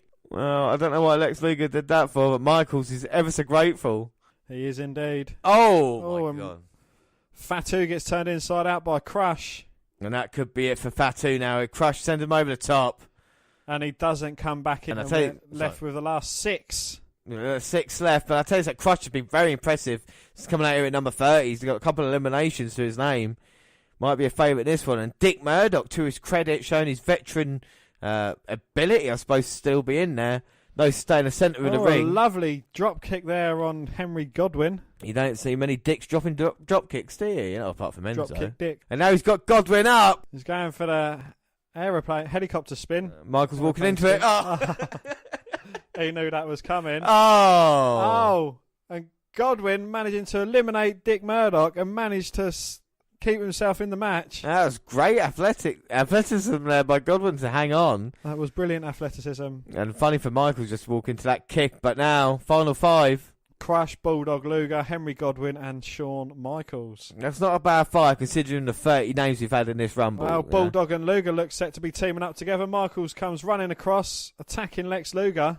And Bulldog trying to get Crush over the top, and Godwin now stopping Luger. Luger helped out Michaels earlier, now Michaels wants to get rid of Lex. And Crush grabbing hold of Bulldog's head so he can't get tipped over the top. Michaels going to knock out Bulldog. Helping Crush. Irish whip by Henry Godwin to Luger. Oh, but he runs into Luger's foot. And what a huge clothesline by Lex Luger taking Godwin down. But headbutt by Godwin stopping Luger. You're going to clothesline him over the top. No, Henry Godwin is gone. Now just 4 men remain. And that was brilliant by Lex Luger there, dodging Godwin. Michaels. It's Lex Luger now going after Crush and Michaels. I think Lex Luger's going to win it. It's either going to be Crush or Lex Luger. I think he's going to win this. Godwin can't believe he's been eliminated. Bulldog getting caught with the right hand there by Shawn. Now Crush and Shawn Michaels looking Lex Luger. Bulldog. Well, keeps trying to get up, but Michaels sends him back to the mat. Luger fighting back though with Michaels and Crush. Lex Luger's got Crush. Going to the second rope. I don't know if that's a great idea. The Rumble. Oh, and Lex Luger has gone. No, many thought he was a favourite, but Michaels catches him from behind and throws him over the top. And now 3 men, and what's Michaels got planned here? Him and Crush working together to eliminate the British Bulldog. I think that works fine, but what an effort by the Bulldog, coming out at number 2 and still being here now. Michaels saying, look. Trust me, cross my heart, hope to die. I believe him. Then a high 5. High 10. High 10, sorry, even better than a high 5. Now they're going to get rid of Bulldog. And now they're going to Irish whip Bulldog. Oh, and both men taking him down. Oh, no, but Crush turned his back on the HBK. Lifts him up in a gorilla press. Is he going to throw him over the top rope? I think he is. And look how easy it is for Crush. Oh, Michaels with a rake to the eye, though. Bulldog runs in, takes out Crush. And Crush has been eliminated. But now look at the crowd realising. Well, number 1 and 2 are the last 2 men standing. Incredible. First time ever. Michaels and Bulldog. Who is it going to be? Come on, Bulldog. Come on, Michaels. I knew British Bulldog was going to win this. I've been saying it since the start. Oh. Rake to the eyes. Irish whip by Michaels. Oh. There we go. But Bulldog with a running knee lift. Takes Michaels off his feet. Look at the power Bulldog. Nearly 40 minutes been in here. And oh. Throws Michaels up. Hits the top rope. Brilliant selling by Michaels. He's just booting around Michaels. He's jumping off on top. Now he's in trouble. Gorilla press. Oh, looking to send him over the top, but he crutches him on the top rope and bounces in for good measure. How's Michaels got so much energy still? Here comes a Bulldog. Yeah! Oh! That's it! And he's done. Yes, his music is playing. British Bulldog, I knew it, was going to win the 1995 Royal Rumble. God save the Queen. Bulldog up now on the top right, celebrating. What's Michaels doing? Oh! He's just thrown the Bulldog out. What? Well, that's poor sportsmanship. I mean, he lost the match. And Bulldog's gone over the top, but Jerry the King saying, they're saying that Michaels has won the Royal Rumble. Let's hear what Finkel says. Only one of Shawn Michaels' feet hit the mat. Oh my God. Michaels has done it. Michaels has won. Only 1 foot apparently hit the floor. And from number 1 to the winner. Well, let's take a look, James. There we go. So I'm Bulldog. not sure you're right. Bulldog clotheslines Michaels over the top. Michaels hangs on. There we go. He's there hanging. And 1 foot. 1 foot touches. One. 1. Ooh. Oh, swings himself back. No, Oh, wait, no. He's waiting for him to celebrate. 1. Well, they had referee Tim White and Earl Hebner both there, and you can trust both of them. And only 1 foot hit the match. Shawn Michaels has won the 1995 Royal Rumble. And that statement would ring out in the next 12 Royal Rumbles? 25 Royal Rumbles, 22 Royal Rumbles, to say that both feet must touch the ground. Yeah, exactly. And this clip, every year you see it to show you what the rules are. And first time ever. But first off, right? Before we talk about Pat Patterson coming up with the Rumble gimmick, what a clever way to do the Rumble in that way, you know, to have the 1 foot. The previous year they had Luger and Bret double eliminating each other, and they did this now. You just think it's such a clever way to kind of keep up with it. And what a performance Shawn Michaels in this match. It showed him how good he was at this point in time, Dan, didn't it, you know? It did indeed, yes. I mean, there wasn't a man better working in the WWF than Shawn Michaels. He went through 40 minutes of action here. He made everybody who was basically had the offense in this match look awesome. And I think it's, for me, even though people don't recognise the 95 Rumble as like a great Rumble because of obviously the people in it, I personally still for Rumble match. Well, Michaels went on to win the Royal Rumble in 95, like we just seen, which set up a championship grudge match at WrestleMania 11 against Diesel. As part of the storyline, Michaels recruited Sid as his bodyguard for the build-up for the match. Fortunately, Michaels lost the match and was attacked by Sid the following night. After this, Michaels took time off because Vince McMahon wanted Michaels to become a fan favourite. Well, Michaels returned to the ring as a fan favourite in May 1995 when he went on to defeat Jeff Jarrett to win his third Intercontinental Championships in July at In Your House 2, The Lumberjacks. This led to a title defence against Razor Ramon at SummerSlam in a ladder match, which Michaels won. Around this time, Michaels became the leader of a backstage group known as The Click. In October 95, Michaels was the victim of a legit assault outside a bar in Syracuse. You've skipped like a whole... Or are you just skipping out on purpose? What do you say? Sorry. Critics perceive the group... critics perceived the group to have sufficient clout with WWF owner Vince McMahon, becoming dominant wrestling figures in WWF for several years in the mid-90s. And that's not meaning the little plastic wrestling figures. No. Right. Causing friction with other wrestlers. Was a crew created, I can't remember the crew's name right now, but it was Mabel, the Undertaker, and a couple other guys because of the power of the Click and because of what they could do around, ringside. But apparently Vince McMahon went up to him and, they said, "Oh, you upset?" He goes, "No, I want to be a part of the Click as well." So you can see the kind of power struggles at this time. Michaels disputes the perception, though, saying that McMahon pushed only deserving wrestlers. Michaels' fan base was later nicknamed The Click, as in the real. In October 1995, Michaels was the victim of a legit assault outside a bar in Syracuse, New York. And this is quite funny because, I say funny, it's not that funny. Shawn Michaels tells the story of 9 guys in the bar wanting to beat him up, take him outside, beat him up. Because obviously that's what the Click members say, but British Bulldog was also out that night. And he said it was 3 guys that did it. And when Michaels was giving it the big one. Apparently, he was off his head on stuff. Went outside, these 3 guys were sailors, and they basically...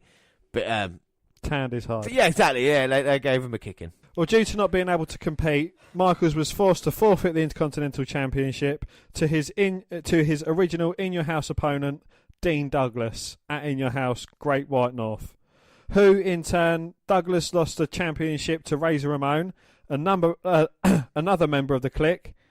This event has been cited as an example of the Click holding others down. Well, because the story was Shawn Michaels meant to lose to Dean Douglas fair and square, and he didn't want to do that, and then that actually happened, Well, during a match with Owen Hart on November episode of Raw, Hart performed an enziguri that struck the back of Michaels' head. They continued the match, but Michaels collapsed in the ring, supposedly because he had suffered a concussion.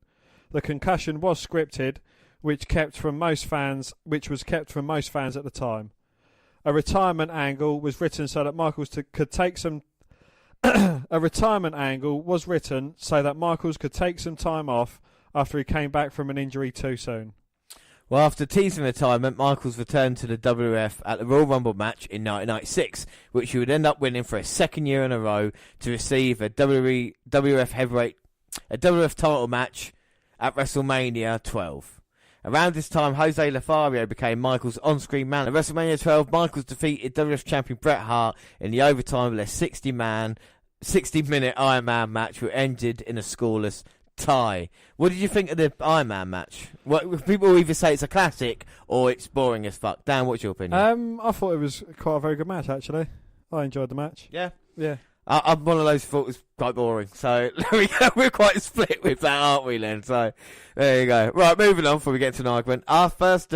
His first defence is our next match, which is April 28th, and it's Shawn Michaels versus Diesel. Good friends, better enemies. They have been partners and adversaries, champions and rivals. Through it all, there has been a unique bond. They were good friends, but now they make better enemies. In a no-holds-barred war for the WWF Championship, Shawn Michaels and Diesel will once and forever destroy a bond that has tied them together through hell and high water. For Shawn Michaels, it's been a lifelong dream to become the WWF champion.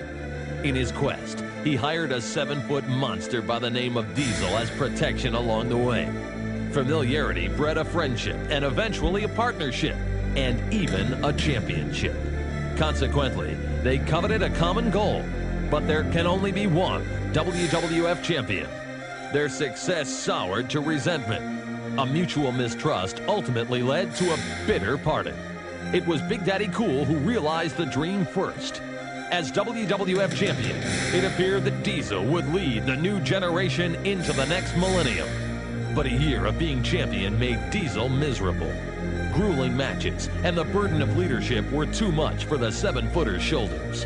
On the other hand, a year of disaster for Shawn led to the title.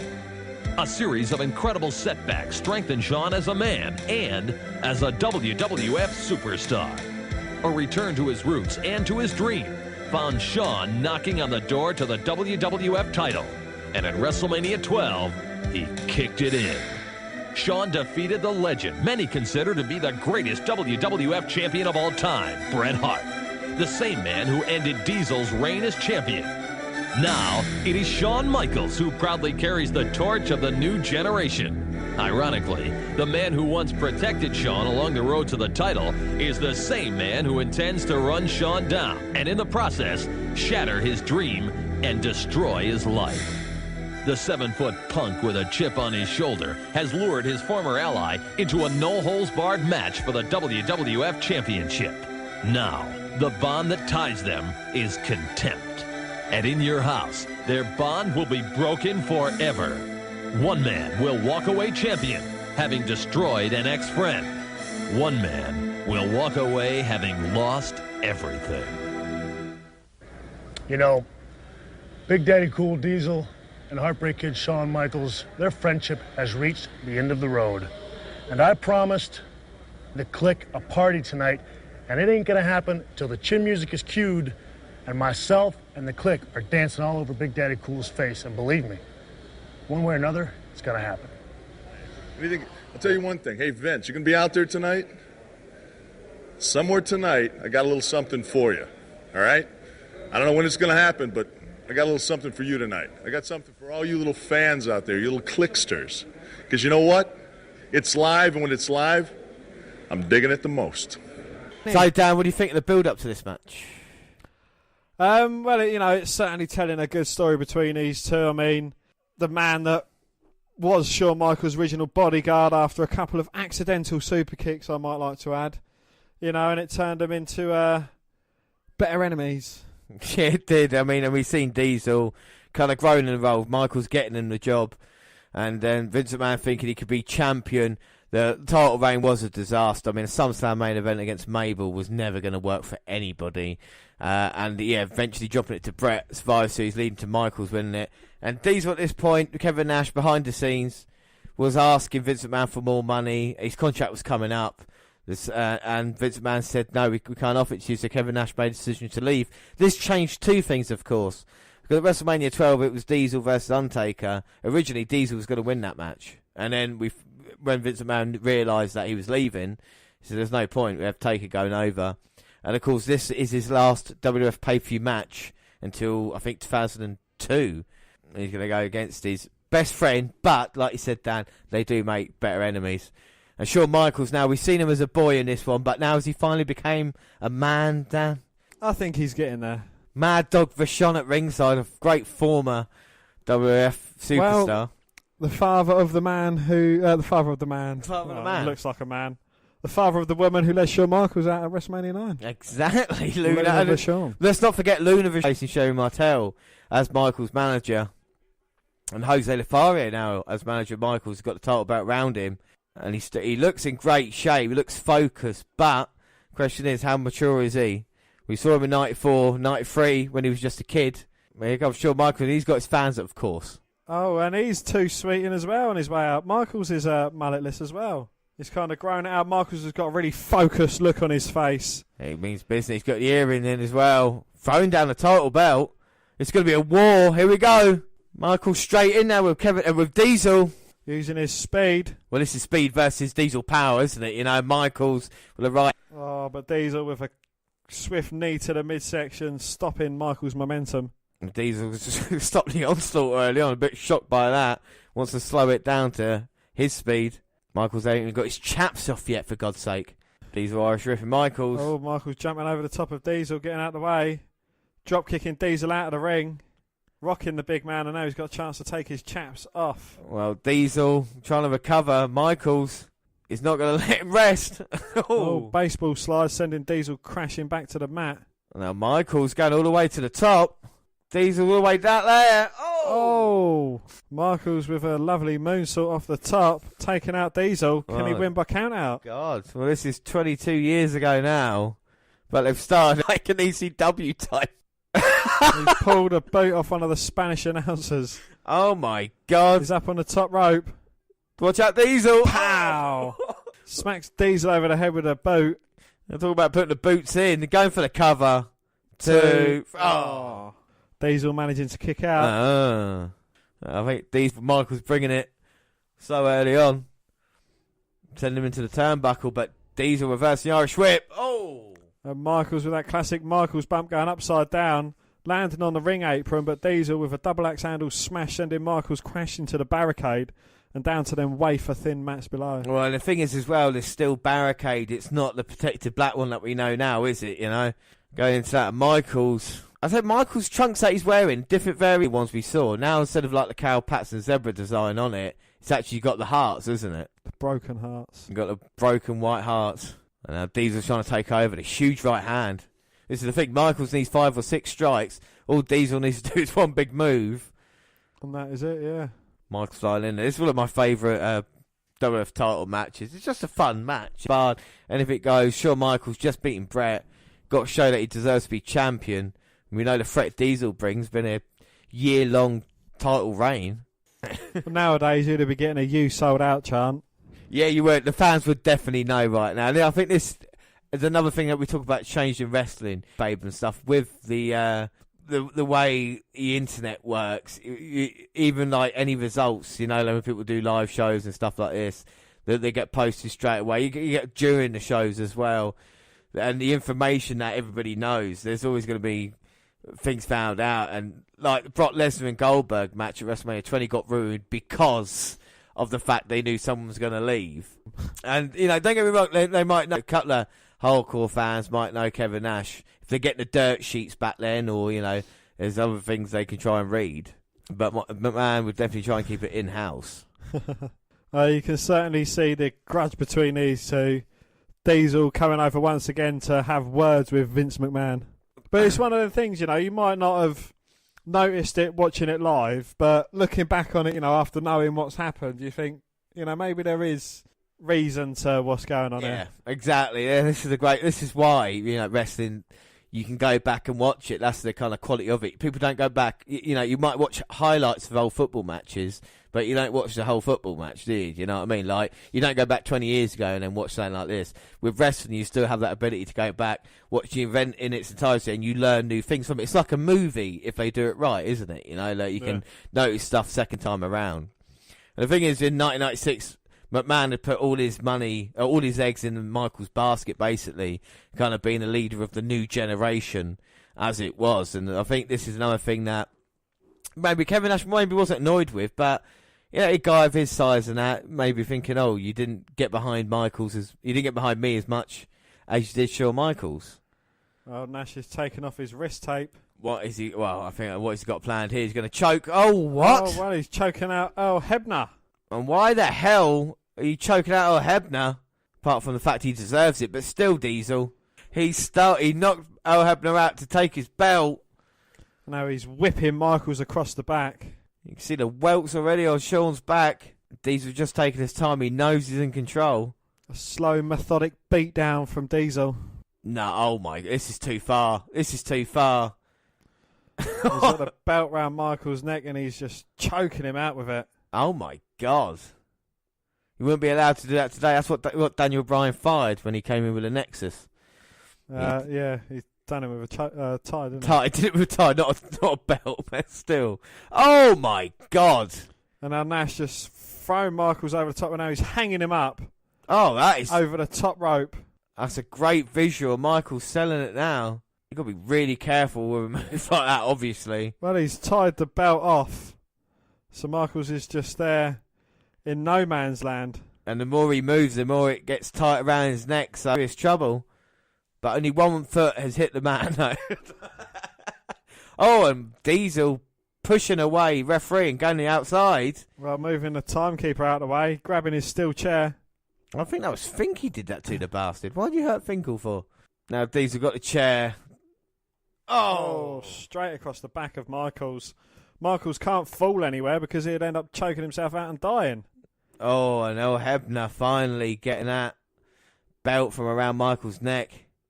No holds barred. I mean, we don't want to see stuff like that, but should the referee really have got involved there? I think it was fair to in the end. And now you can see Diesel's got some of his fans picking up the chair to use it on Shawn again. Chair shot across the back to Michaels. And the punishment Shawn Michaels can take. He's going to need to bring it all in this match. He's saying, do you want some now? And Diesel's challenging him to get back up to his feet. Michaels, to his credit, using the rope to get up. Hey, cacao! Well, a Dan's favourite move. That is indeed, yes. Well, Diesel went to hit Michaels over the head with a chair. Michaels ducked out the way, it bounced off the top rope and came back and smacked Diesel square between the eyes. Beautiful. And now Michaels using the chair to get back to his feet. Finally, credit to him, managing to get to his feet already. Oh! Looking to use a chair on Diesel, but a big low blow. Oh. And now Hebner's like, right, I'm getting that chair out of here now. Both men down. But Diesel has to resort to that. Anything goes. Yeah, I suppose. Well, we are live here in Omaha, Nebraska. Michaels slowly gets to his feet. Diesel wearing him down. Irish whip. Oh, huge back body drop. I mean, that nearly touched the lights in the building. Well, Diesel is that down too. And now Michaels going to go for the pin. Diesel going for the cover, but Michaels managing to kick out. And what toughness has Shawn got left? Oh, it is Omaha, Nebraska. Is it Nebraska? Do you know where that is? Where Penny comes from? Really? Big Bang Theory, yeah. There you go. An attendance? 10,000. Oh, no, that's Rumble. 6,540. 9,563. And now look at the big daddy called Diesel, basically trying to twist Shawn Michaels' head off his body. Referee's checking on him. And the fans trying to get behind Shawn Michaels, trying to get back into this match. And I'll tell you something I've noticed about Shawn. He spits a lot. I mean, don't get me wrong. Some people might like that, but it's a bit meh. Especially if you're wrestling in it. But anyway, Michaels fighting back to the midsection of Diesel, and Diesel just trying to swat away Shawn. He does so with ease, but Shawn just showing his toughness, getting straight back to his feet, knocked down, straight back up again, and knocked out of the ring. I'll tell you something, if this was a boxing match, it would be over right now. A referee would have to call it. Diesel's in complete control. There's no laughing today. We usually see Kevin Nash or Diesel smiling in his face, mucking around. There's been on the outside now. Diesel's got Shawn Michaels. He's got a power jackknife. Oh, Jesus Christ! I think Vince there got caught up in the melee. He didn't even clear the monitors off the screen. They both landed on Michaels, and Vince is actually helping out HBK. Oh my God! Now Diesel's taken the title and got in the ring, and I think he's going to celebrate with it. Oh, Big Daddy Cool. That is unbelievable there. All the script notes, lucky it's the last match. Of the pay-per-view anyway. And now he's telling Al Hebner to put the title belt around it. He claims himself as the victor. And Michaels there. You can see even back in the day, it's just a black sheet over a normal table. How the production values have changed. Shawn somehow getting to his feet. Vince and King helping him, but he's pushing him away. Shawn saying, McMahon saying, let it be over. Well, a jackknife through the finish most men, and now Diesel going to get Shawn. What's Shawn got in his hand? Oh, the old classic fire extinguisher to the eyes. Oh, no. He must have blinded Diesel. And Diesel swinging, can't see anything. Michaels picking his shots now. Just as he started the match. And now Irish Whip Diesel. Diesel with a power to reverse. Oh. A big 4-0 from Michaels. He There. nips up to his feet. The classic Michaels that we know and love. We say classic Michaels. This is our, fifth, sixth match. We've not seen the nip up yet. But now, as you say, the Heartbreak Kid has really evolved. And now he's going to have to get a chair. He's got headphones and he's just swinging at it. Oh, my God. Well, he's got the King's headset. Oh, my God. Chair shot to the face of Diesel. And Michaels doesn't care. Oh, my God. And there is currently no commentary at the moment. This is how it all started. We'll see the replay of it. And Diesel now has regained his eyesight. Knocks Michaels down. And, a couple of chair shots from Michaels with a big right hand from Diesel, and it changes the momentum of this match. Oh, my God. Michaels runs into a big boot. Well, that fire extinguisher might have been Big Daddy called, but he's recovered now. And now he's calling for it. And it's going to be time for the jackknife. And Diesel chance. He's got Michaels up. Oh! But Michaels with a flurry of right hands to Diesel's head. Knocks him down to the mat and stomps on his face. And Shawn Michaels absolutely electric going up. You're going to go hit it. Boom! Oh. Big elbow drop from the top rope. Beautiful elbow drop. And Shawn Michaels feeling it. So the crowd. And this time we're going to see him tune up the band. Diesel in all sorts of trouble. Don't turn around. Shawn Michaels is there. Oh! But he catches the foot. He had it well scouted, and a lovely lariat taking Michaels down. Well, members of the clique and friends, I mean, look what they're having to do. They got the microphones. Because they got no headsets. I mean, They're Shawn standing up because they got no chairs. Yeah. Have to watch what's going on in the ring because they got no monitors. Well, this is crazy. Now both men down. Referee's counting, but no holds barred. Doesn't matter, surely. Don't call me Shirley. The referee likes to count.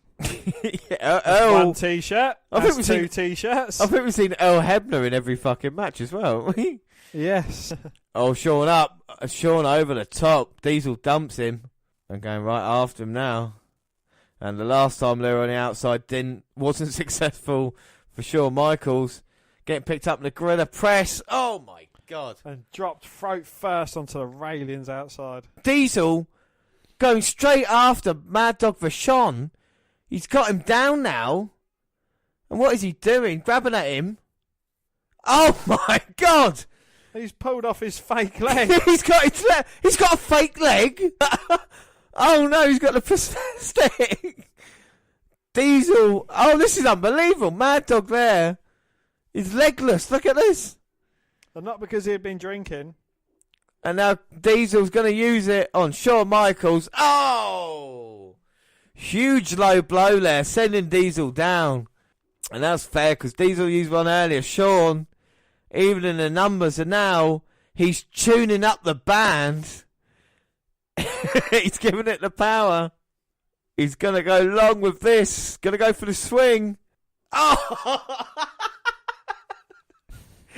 Knocks him out. Leg. Knocks him out. Knocks him down. And now they say you can have it back because Kevin Nash, Diesel's just been knocked out with it. Michaels is tuning up the band yet again.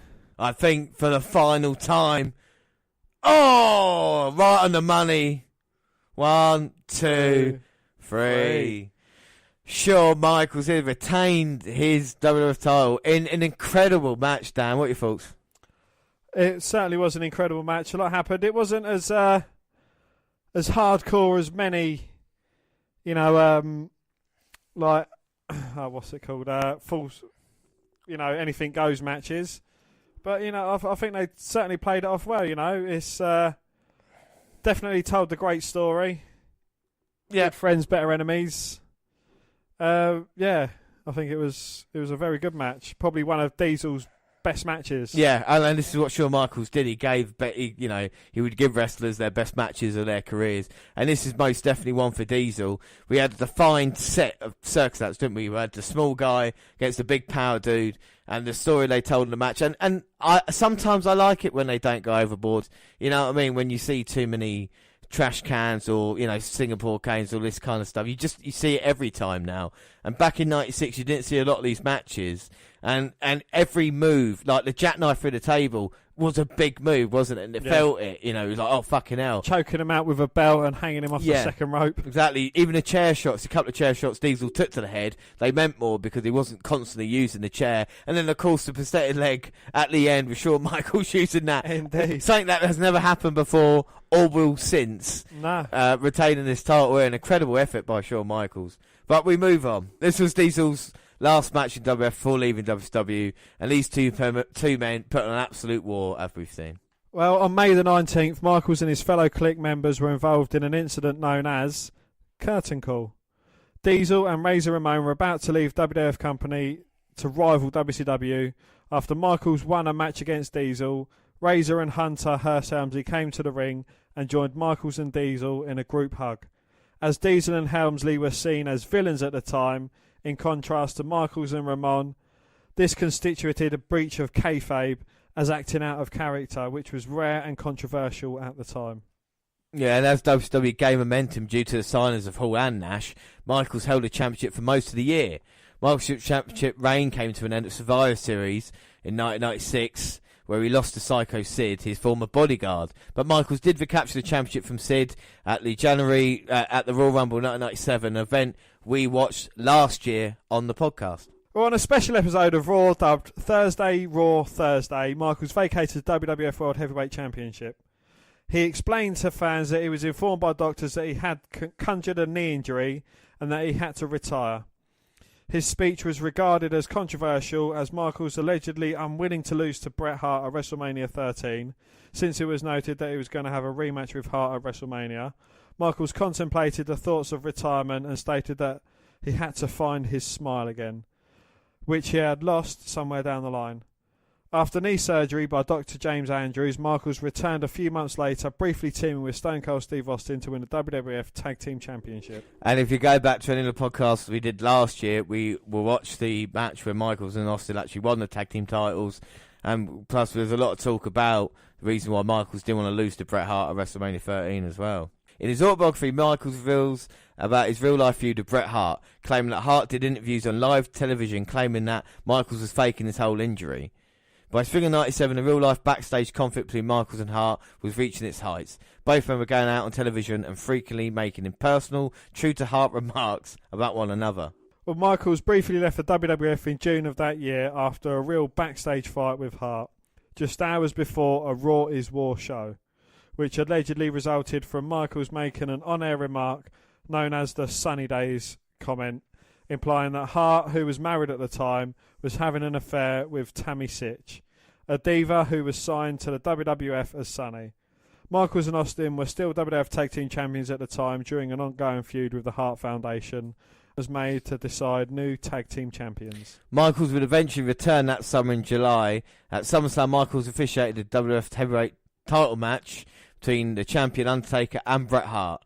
A match ended in controversial fashion when Michaels hitting the Undertaker with a chair. Unintentionally, he was aiming for Bret. It's quite cool. Bret spat in his face, dodged it, hit the Undertaker.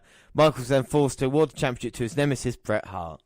Well, the next night on Raw is War, signs of a heel turn started to show as most told WWF fans what happened at SummerSlam was an accident and that he would deal with the Undertaker when the time came. At WWF One Night Only, held in Birmingham, England, in September, Michaels defeated the British Bulldog to capture the European Championship. The fans at the event were so appalled at the result of the match they booed Michaels out of the building to the extent they littered the ring with garbage, cementing his second heel turn. With this win, Michaels became the first champion. Yeah, so we talk about the history of Grand Slam champions. Michaels officially became the first one. And what's interesting, well, we talk about the feud with The Undertaker moving on from it. The Bret Hart WWF title picture kind of took a back seat to the Michaels and Undertaker feud. They first met in September at Ground Zero pay-per-view, which went to a 30-minute no contest. And then it would lead us to October 5th. And 1997. Now we are going to watch it. We have watched this before back on 07, but that was back in the dark days. This is probably one of my favourite matches of all time, and we are going to watch it now. It is Shawn Michaels. He's battling The Undertaker in the first ever Hell in a Cell match. All right, Shawn, obviously all the talk is over with. Your illustrious career on the line in moments, because only one man is going to walk out of the Hell in a Cell. Best I can tell, there's some good news, and there's some bad news. The good news is, this match is not for my coveted European Championship. That will stay around the waist of the Heartbreak Kid, Shawn Michaels. Now, the bad news. 15-foot-high steel cage. No way in, no way out. Well, there is one way. Through a locked door. Once I get in, once the Undertaker gets in, it'll be locked behind me. Troops, I think I'm gonna have to go this one alone. If it weren't for my wonderful athletic ability, the fact that I'm tougher than nails, the fact that I'm the man here in the World Wrestling Federation, the fact that I'm the showstopper, the headliner, the main event, is the only thing that's gonna get me through this. That, and the fact that I am the most tenacious man in the World Wrestling Federation, and the fact of the matter is, ain't nobody crazy enough to do this gig, except for the Heartbreak Kid. So I'm gonna go out there and show you why I am the #1 guy in this business today. Gentlemen? That's the first time he said it as well, Shawn Michaels. This is a fantastic backstage interview that he's given. We see Rick Rude as well there. Here we go, over the WCW in December. China and Triple H. We'll get on to DX in a minute. Triple H, your thoughts? And they cut him. We don't want to know your thoughts. No. So we've seen the first ladder match. Dan is the first ever Hell in a Cell match. And the commentators are fantastic, building up the hype for the match. But here's his promo. Under the glittering glare of the WWF spotlight, his image has been cast in the role of superstardom. But for Shawn Michaels, image isn't everything. It's the only thing. Perception is reality. I've continued to step to another level. Plus, it really makes people mad when you're sort of a jerk and you go in the ring and perform well. And again, that's just something. Again, it's just about stirring the pot. It's about ruffling feathers. It's may not be fair, but when left up to me, I will probably not do the right thing. Now, however, that image and more importantly, his attitude have been dramatically altered. My God, what a shot to the face! Look at the chair! Michaels is getting the chair! The flamboyant, charismatic, high-flying superstar who once captured the hearts and imagination of all who followed him now feels differently about his followers and apparently himself. He now stands in a different light, one that burns just as brightly, but reveals a harsh glare under that once cherished image. So let me get this straight. You, The Undertaker, and the best that I can tell, all of the fans of the World Wrestling Federation are dumping this in my lap. Yeah? It's just like all the fans of the World Wrestling Federation to not take responsibility for themselves and pass the buck on to the Heartbreak Kid, because everybody knows I don't give a damn what anybody thinks of me. His actions have spoken even louder than his words. But both have been ferociously delivered towards one man. I want you to bring your dead ass out here and face me like a man. That's right, the Heartbreak Kid. The scenario has created more than bad blood between him and the Phenom. It has delivered an ultimatum that will be answered one way or another in horrific fashion. Well, Shawn Michaels is certainly an innovator for the WWF. I mean, you know, first ever ladder match, first ever Hell in a Cell match, first ever Grand Slam champion, first ever man to go from first to 30 in the Royal Rumble. Shawn Michaels, so much so, put in the forefront. We've seen the kind of career he's having in the WWF right now. He's definitely the man. You know, McMahon picked him over Bret to stay, even though we're getting onto the Montreal Screwjob the following month. This is all the build-up. This is the main event of the pay-per-view, you know. And Michael's attitude, he is the number one bad guy right now. So they're checking underneath the ring to see if anybody's hiding there or anything like that. But it's one of my favourite matches, and it's great commentary. They're building it up. JR saying, you know, there's a ton of steel here. This ain't a cage match. It's something we've never seen before. And Jerry Lawler saying to McMahon, but you fought Michaels into hell tonight, and you're going to have to deal with that afterwards. It's number one contendership match, so the winner will face Bret Hart for the WWF title at Survivor Series. And, I mean, I wasn't around, I wasn't watching this live or anything like this, but this is one of the very first videos that I ever got bought. You know that? Yeah. Well, I remember being in town and Dad buying me Bad Bloods and thinking, oh, what's this? Put it on, the Hell in a Cell match. Kind of transformed my view into wrestling as well. But that video cost, didn't it? Yeah, the video was very, very expensive. One of the very first that I ever got. Of course, my collection has grown since then. Yes, it is. Well, the butler sleeps in that room protecting your video collection. It is, and I've still got original VHSs as well, everybody. So just in case the DVD goes down. Yeah, I know, you've got to back it up. And I'm telling somebody who's got to back it up, it is Shawn Michaels here tonight. Michaels coming out here, and I mean, these are two of my favourite wrestlers as well. Shawn Michaels. If I was going to be, as a young lad, cocky and arrogant, it would be Shawn Michaels. Because as you've seen in the promo, he didn't care what anybody thought of him. He said what he wanted to say, didn't he? You know, it was. He did. He was annoying Bret Hart all year by saying stuff that weren't allowed, and the fans generally disliked him. You can see him throwing drinks and rubbish at him at the moment. But he's got China Lair's protection. Rick Rude finally making it down. We're just doing his final recursion. Yeah, exactly. And Triple H by Shawn Michaels' side, and we cover in depth last year the kind of formation of D-Generation X on the WWE vs WCW podcast. Then of course the Montreal Screwjob as well on the pay-per-views. And Michaels here, we saw him in 1996. Now he's taken up the next level now, hasn't he? You know, he's so comfortable in the character he is, and even his entrance attire, a gladiator-like, isn't it, in a weird way? Yeah. Studded gladiator. Still with the chaps. It looks like a homoerotic cowboy. Who would have thought, though, that this would have led on to the success of Hell in a Cell match? You know, is Hell in a Cell one of your favourites? I enjoy Hell in a Cell matches, but you know, I wouldn't say it's my greatest gimmick match. What do you prefer? What if you? I prefer the Elimination Chamber. You prefer the Chamber over Hell in a Cell? I don't know. For me, I'm a bit old school. I like the old Hell in a Cell, the kind of grudge matches that you had. You know, especially the first few that were involved. You know, they are legendary matches now. You know, Michaels, Undertaker, of course, Mankind and Taker when that craziness happened. Celebrating 20 years of that coming up in June.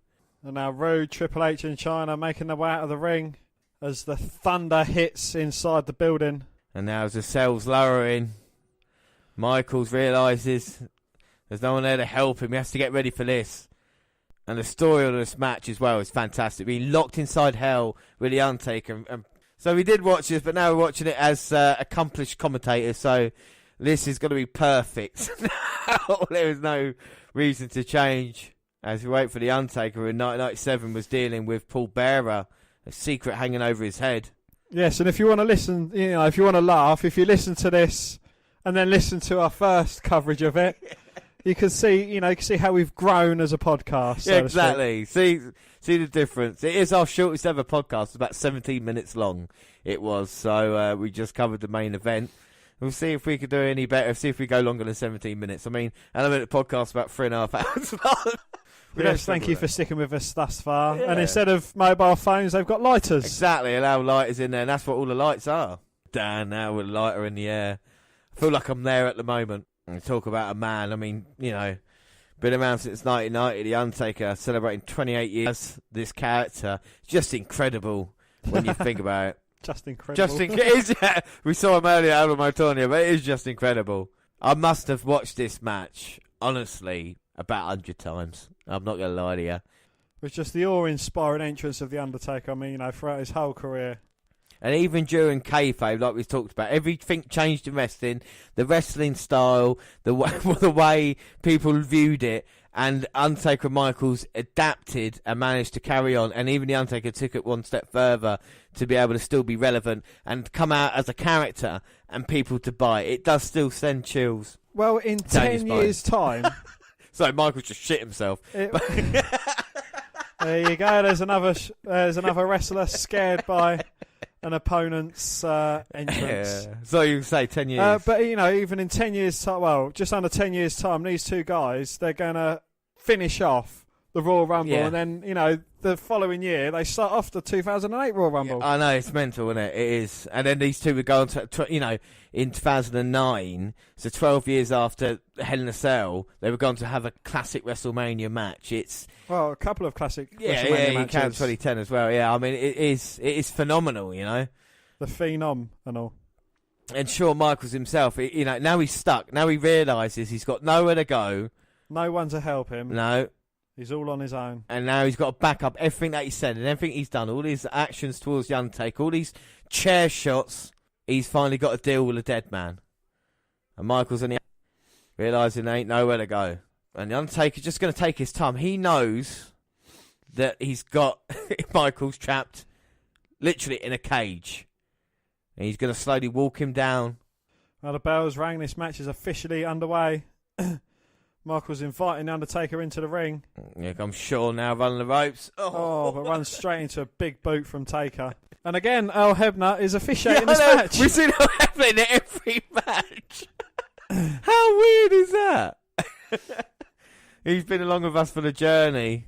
And Michaels, you can see the way he's running around. You can see his trouble, clubbing blow, and now sending into the turnbuckle.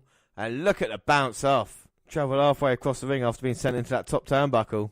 Bouncing his head off the top turnbuckle. Michaels is in trouble early on in this match. The Undertaker's taking his time, pulling apart Michaels piece by piece. And now he's got him for the choke slam. Oh, but Michaels with a kick to the knee, and he's managing to fight his way out of it. And he knows he has to be quick. The Undertaker has been waiting for this for the past couple of months.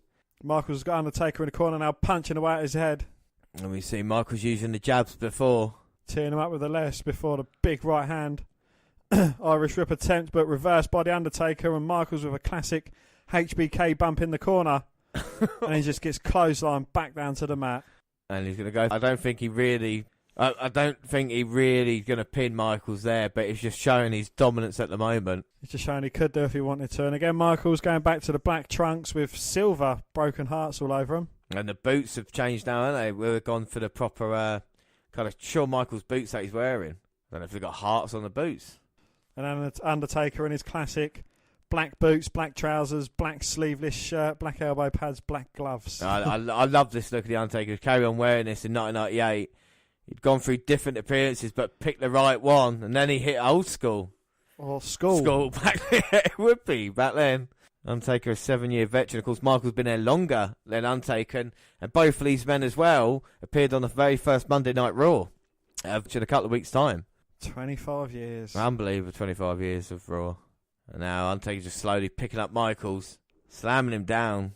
Oh, and that high elevated leg drop straight across the throat of a cover, but again, not hooking the leg, just again asserting his dominance over the much smaller competitor. Michael's in serious trouble here. I mean, he's spending a lot of energy pressing the body Undertaker off him. Oh, my God. And a high back body drop. Michael's feet touch the top of the cage. Oh, nearly landed on his neck then, and Undertaker. Oh, going for a clothesline attempt, but Michael's ducking. Michael's going for one of his own, but Undertaker blocking, knocking Michaels to the floor with the big right hands to the throat. The thing about Shawn Michaels, yeah, he gets knocked down, but boy, does he get up again. He gets thrown to the outside now. Oh my days. Is that a plant? I think, yeah, it's like a dead flower. Maybe one of the Undertaker's fans. And Michaels gets thrown over the top, hits the side of the Hell in a Cell, and then drops down. to the wafer-thin mats below. Do you know how thin their mats are? How thin are those mats? Mere millimetres thick. And now Undertaker just picking up Shawn Michaels. But Michaels using the sail to try and escape. There is no escape here. No, there's a roof on top of that cage. Michaels ain't going nowhere. Oh my God. He falls off the side of it. And now Taker's got Michaels again. He can do everything with him at the moment. Irish whips him right into the side of hell. And a clothesline down. And the dead man slowly going to put an end to Shawn Michaels. And again another Irish whip. And again. Clotheslines Michael down. Michaels is certainly in a lot of trouble now. Well, this is the end. The second time now. And the Undertaker's going to put an end to Shawn. And now what's the Undertaker got planned here? Can he pick Michaels up? Yeah, he's got him. He's going to powerbomb. But Michaels holding on to the top of the cage in a big right hands. Similar ones we saw when Diesel tried getting him up for his bomb. Oh, the Undertaker using the cell. Just ramming Michaels into the corner. And just when it looked like Shawn Michaels and they finally have some offense, Undertaker just cuts him down. Michaels collapsed into the floor in a heap. Oh, having a check on him and say, come on, guys. Well, this is the first Hell in a Cell. We don't know what to expect. Oh, and Undertaker just sending Shawn Michaels into those ring steps. Big right hands to the body, rights and lefts from the Undertaker. Well, you can actually hear the strikes as well, so anybody's to say Undertaker doesn't make impact. And now big right hand to Michaels. Picks him up. Yeah, just carries him around the ring. Oh, rams him into the ring post and then back into the corner of the cage. Again off the ring post. He's just throwing him around like he's a rag doll. And Shawn Michaels there just slumps down. Sent in there and from pillar to post. Shawn Michaels pushes the cameraman over. What's he done? And getting in the way. Michaels wants to try and sell it and now he's being picked up. And they're going to go in like a javelin. Oh, and the fence was a javelin catcher, but Michaels with a backslide and throwing Undertaker in, but he just bounces off and hits Michaels with a clothesline. And Michaels is thinking, what the hell is it going to take? What the hell in a cell is going on? Yeah, what can I do to kind of put the Undertaker in any of trouble? Getting thrown into the ring stairs. Gingerish hair. Oh, he's growing it out and he's letting it. He's now finally. To be fair, he was a little gingery when he first came into it. He kind of just beard. Yeah, he started dyeing it, and well, American Badass was like proper ginger stage, wasn't it? Yeah. And then it was like no. Michael's in serious trouble. Undertaker's an Irish whip him.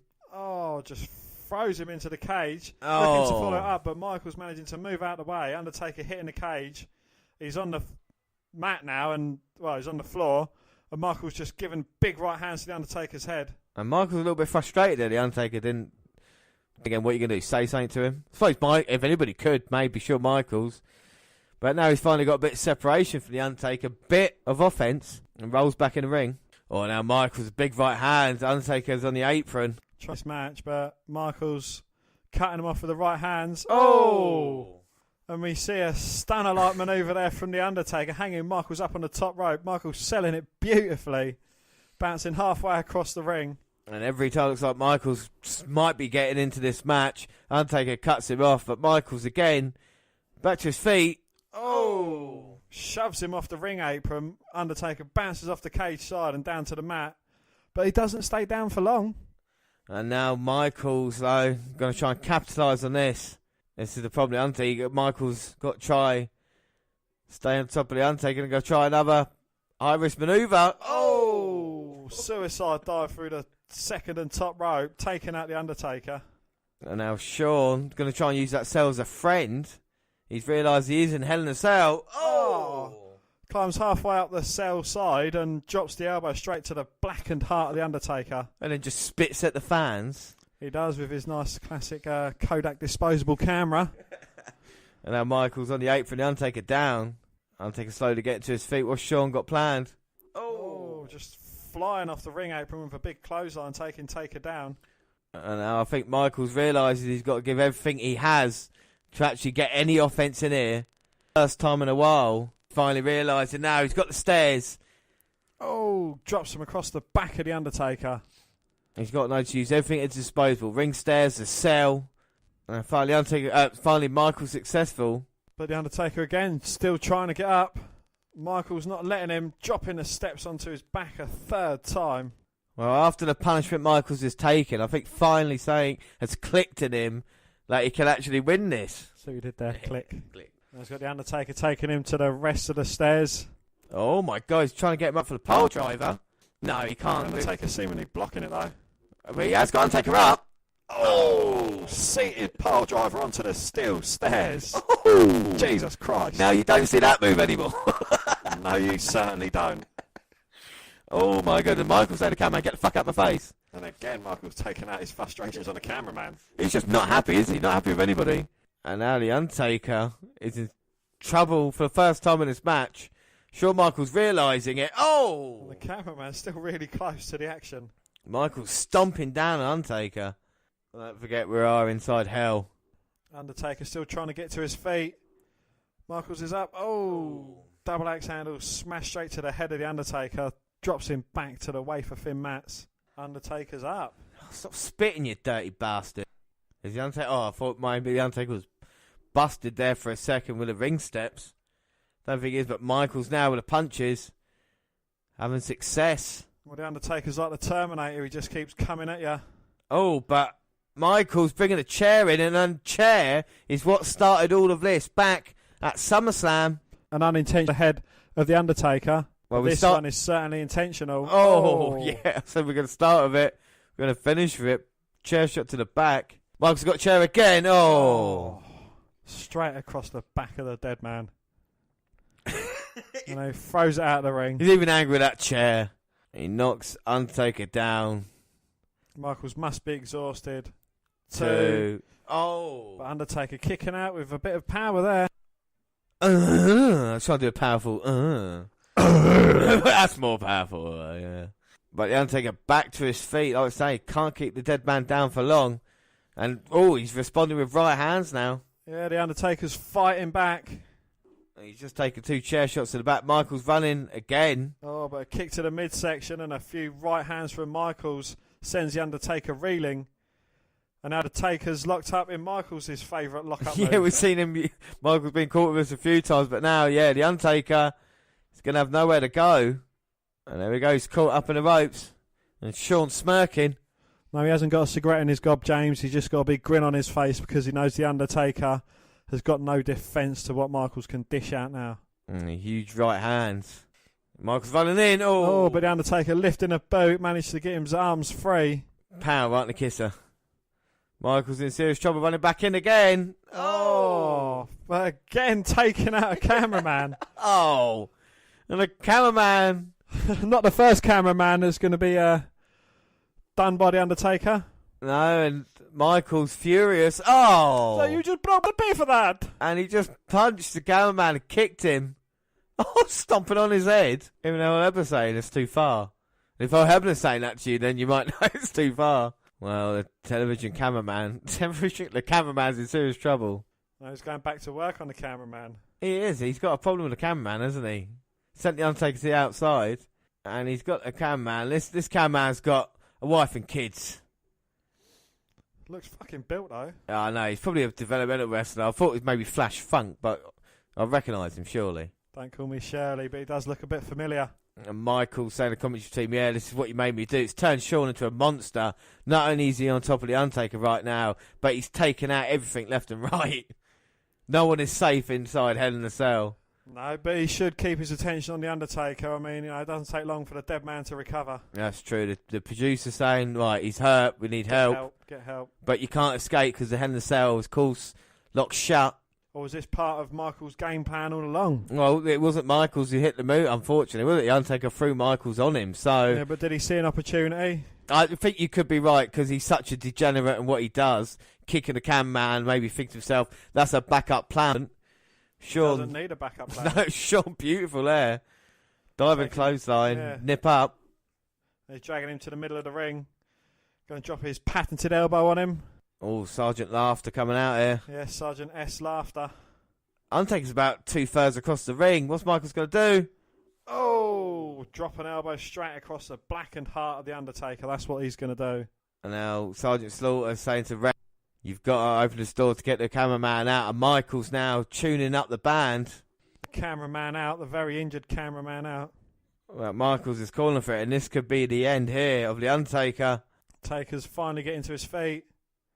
Cameraman getting carried out. Oh! And Michaels drops the Taker, but Undertaker sits straight up. Oh my God, Taker sits up. Michaels can't believe it. Sees the opportunity.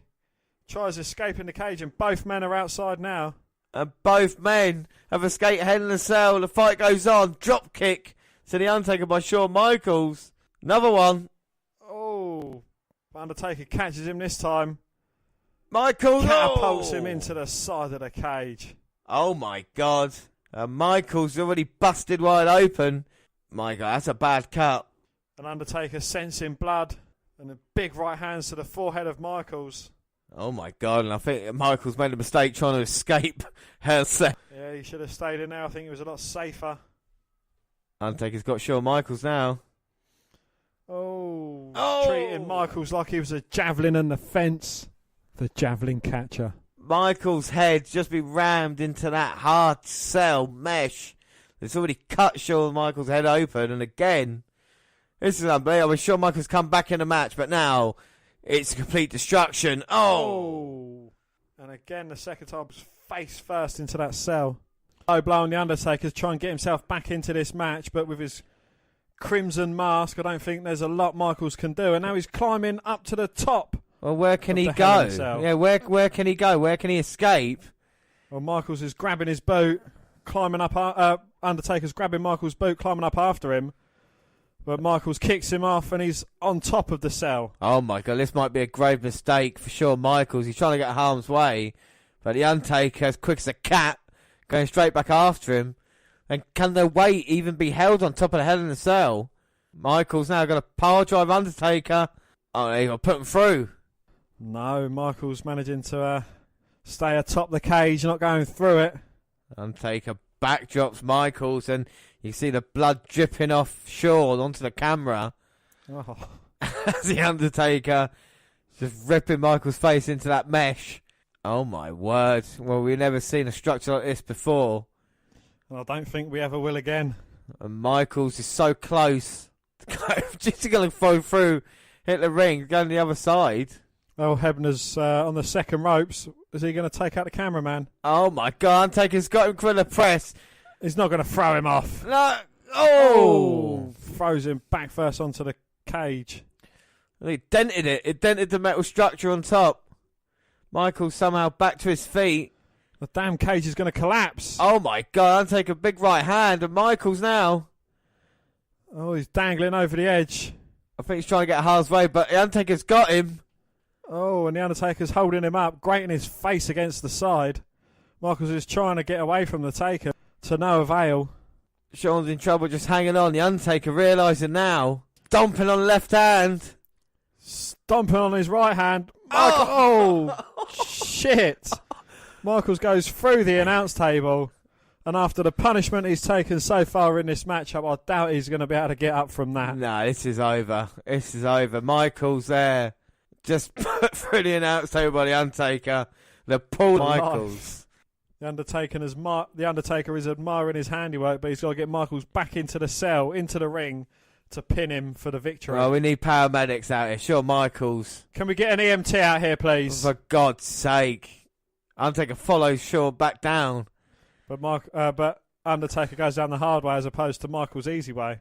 And Shawn gets thrown across another announce table. I think he hit the French announcer's arm. Oh my God, covered in blood. The Undertaker picking Michaels up. Oh, and just throws him onto the mats. Jesus Christ, Michaels. Oh, sure, Michaels. A picture's worth 1,000 words. You see him covered in crimson mask. JR's like, good God! Good God! The only announce table they haven't touched. This is crazy. Michaels off there. Oh my God.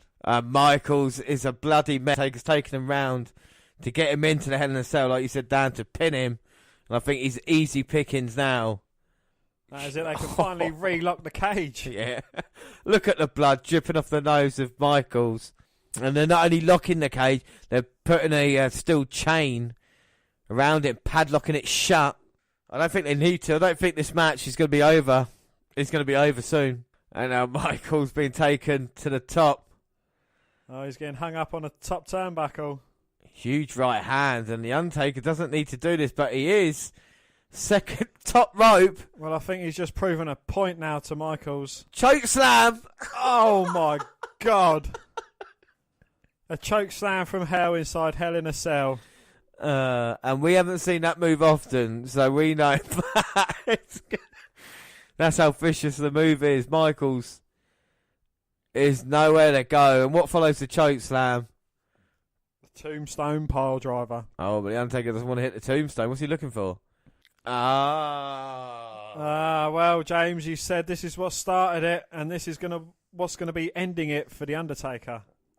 The chair shot heard round the world. The Undertaker, he's now got the chair. Oh, look. Hear the impact. Look at the blood on the chair. The blood's splattering across the ring, and now Undertaker is signalling for the end. Here we go. This is it.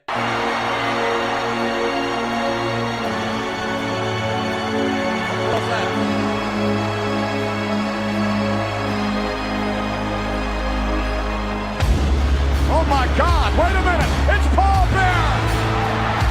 It's Paul Bear! And that's gotta be Kane! That's gotta be Kane! What's this? I love Vincent McMahon on commentary here. That's gotta be Kane! It's gotta be Kane! It's gotta be Kane, the Paul Bearer. And it looks like Diesel from the Royal Rumble in the mask.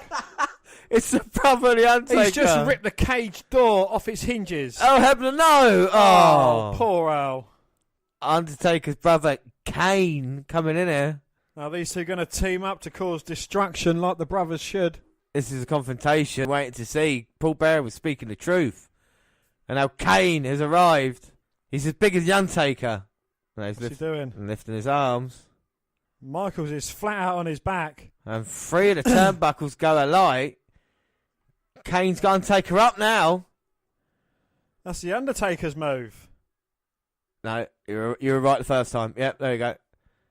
Oh! And Kane plants Undertaker with a tombstone. What does this mean? Is it symbolic? Is it symbolic? He looks like a younger, meaner version of the Undertaker. It's the Undertaker's baby brother. You got some Jacobs going in there and doing that to the Undertaker. That has got to be Kane. Yeah, Vince McMahon keeps telling us that has got to be Kane. And Michaels coming out of a pool of his own blood, slowly crawling across. Drapes an arm across the Undertaker. Oh, Hebner was sent into the side of Hell in a Cell, now back in the ring. And free. Oh my word. What an absolute war. Michaels is there. Blood pouring out of him. Beats the Undertaker thanks to Kane's debut. I mean, Dan, what are you thinking of that? Absolutely hellacious.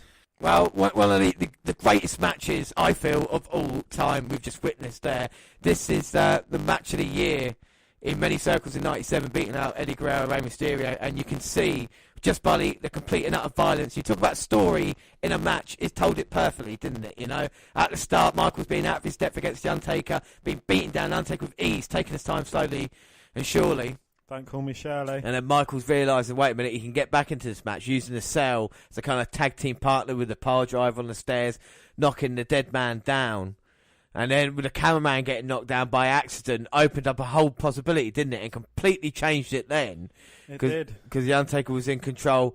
And busting open Shawn Michaels, we can see how bloody he is and beaten off the side of Hell in a Cell. Undertaker had it done him right. And Kane came in. I mean, it's just, for me, I just think it told the perfect story. Yeah, everything you need. And it proved Michaels not only tell the story, but the bumps he took in this match were breathtaking, especially of the time. Even after he got put through the announce table, he was still getting bumped across everywhere. Choke slam from the top rope across the ring, It was fantastic, and it cemented Shawn Michaels' spot of no one could do it better than him in ring when it got to that time. And Kane made an impact, and he's main event in this year's Royal Rumble. Exactly, and he's still carrying on 20 years, and that was how strong the debut was. Look at the Shockmaster's debut, Dan. When he debuted and did that, it was the end of the character. With Kane coming in, it had to sell it as something special, and I think they did it perfectly here. You could sort of see his greenness, didn't know which way the static camera was pointing, turned around a few times, managed to get it in the end, and hit it. The Undertaker, I don't know, he got covered after a tombstone pile driver. I know he'd been for a hellacious match, but he got covered after one tombstone from Kane. It's a bit... I think it shows just something how... has gone very wrong. Yeah, let's see that. That's good, wasn't it? It just shows how tough Kane is. And you remember when The Undertaker first debuted, what kind of monster he was like. Kane's going to be exactly the same as that. And I mean, like you said, The Undertaker having the first Hell in a Cell match, and Vince McMahon had a lot of trust in placing these men in this new match type, and they stole the show. And to even this day, it's very hard for most Hell in a Cell matches to try and top it. It is well deserved 5 out of 5 stars for me. Yeah, most definitely. I would agree with you there. So, yeah, I mean, and also he fell off the side, which was 5 meters as well. And 5-star rating from Dave Meltzer. In the fall, Michaels joined forces with real-life friend Hunter Hearst Helmsley, later known as Triple H. Helmsley's then real-life girlfriend Chyna and Rick Rude to form the stable D-Generation X, or DX. Michaels continued his rivalry with Bret Hart and his reformed Hart Foundation, which was now a pro-Canada stable. Michaels taunted the group and Canada by engaging in acts such as blowing his nose with and humping the Canadian flag. There wasn't a lot Michaels didn't hump in the 90s. No, it wasn't. No. Michaels later claimed the flag discretion was Hart's idea. Michaels' feud with the Hart Foundation culminated in a championship match at Survivor Series, as we all know the Montreal Screwjob, and go back and listen to our podcast on that, where he became the WWF champion. Michaels now held both the World title and the European Championship at the same time. Michaels dropped the European title to Triple H in a farcical match. Soldiers thought he was getting one up on them, putting them in a match against each other, and all Michaels did was lay down for Triple H. Yes, well, we are focusing on DX on the WWE versus WCW podcasts. The next one is at the end of the month, but we will watch this match from Raw. And it is 15th of December 1997. It's Raw's main event, Legion of Doom versus DX, Triple H and HBK. Yeah, so, I mean, this is kind of bonus for everybody following our WWE versus WCW timeline. We did 97 last year with both promotions. Of course, we start in a couple of weeks with Royal Rumble 1998 and catching up with WCW since Starrcade 97. So it's big times. And the LOD, a team, are they close to your heart, Dan? Oh, I did enjoy the LOD, yeah. They was, I don't know, they was just a dominating tag. I don't know, I think they just worked perfectly together, and they just, I think they was a perfect tag team for me in the 90s. Yeah, I mean, this is the thing. They didn't shine at each other. There wasn't a Jannety and a Michaels to the team. They were both equals, weren't they? And neither. The Jannety's not dead yet, so... No, but, I mean, that Hawk and Animal, who would you pick? I liked Hawk. I like Animal, so there you go then. So, but the weird thing, X or Triple H and Michaels at this time was that there was very few times they actually did team up before Michaels, in 1998. We'll get onto that in a second, but it was not many to pick out from. And this one's really interesting for the end, but this December 15th, we watched it on our timeline because it featured a couple other moments. Austin throwing a title belt in the river was the same episode, and also Undertaker and Kane confrontation. So a lot was going on at this time, but we are going to see Michaels and Triple H teaming up. And Michaels now definitely looks more veteran-like, doesn't he? He's aged a little bit in the past couple of years. See the championship run and maybe the success brought from that. It's kind of aged him a little bit. Or even matches like Hell in a Cell. It's nothing to do with the drink and drugs that he's on. No, it's nothing to do with that at all, or the attitude. Oh, and look at Animal, so strong, pushing Michaels away. And Michaels saying you're grabbing his hair. And guess who's the referee, Dan? Well, none other than Earl. He is perfect score tonight. Earl Hebner, apart from this Michaels' very first match. This isn't the Michaels special, is it? It's the Earl Hebner. This is the Earl Hebner special. Earl Hebner referee special. And how weird, how important Earl Hebner was to the Montreal Screwjob as well. We're sure Michaels involved in it. It kind of ties it up. Michaels in a bit of trouble, tagging in Triple H. Triple H was Hunter Hearst Helmsley, this kind of Greenwich snob. and turned into a degenerate due to being there as part of the clique. Of course, Kevin Nash and Diesel were big members, but also 1-2-3 Kid had a success, didn't he? Alongside him, and Triple H used to carry Michael's bag, so that's actually how it was. Animal now pushing Triple H away and just showing his power there. Triple H got Animal, Michael's going to the top. Oh, now DX double teaming on Animal. Still repping the mallet. Yeah, fair play, Animal. He's a bit trapped in the 80s, isn't he? You know, Michael's going to the outside. Oh! Well, he didn't see Hawk come running in there with a clothesline, taking Michaels down. Picks him up with a gorilla press. Throws him back in the ring with ease. Like that, an Animal clotheslines Michaels all the way over the top. Shawn hits the barricade. And Triple H making sure Michaels all right. Michael's trying to get out of here. Triple H pulling him back by his trousers, exposing his backside.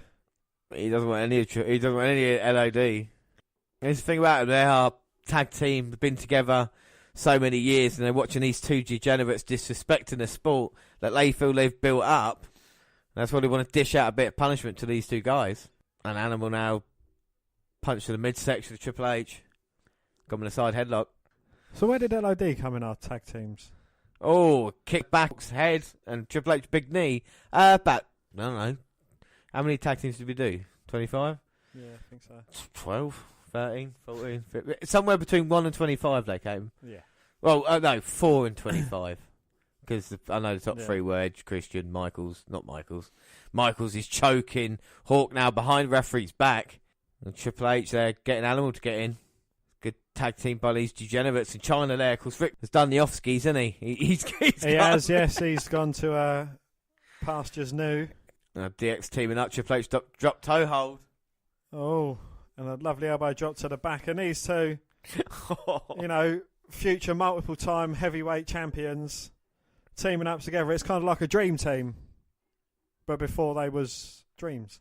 Exactly. This is the birth of Triple H's success. Of course, Michaels at this time, two-time WWF champion at this point in time as well. Let's not forget that. So, and look, Michaels just playing up to Animal, enticing him into the ring so that DX can, I don't know, double team Hulk while the referee's back is turned.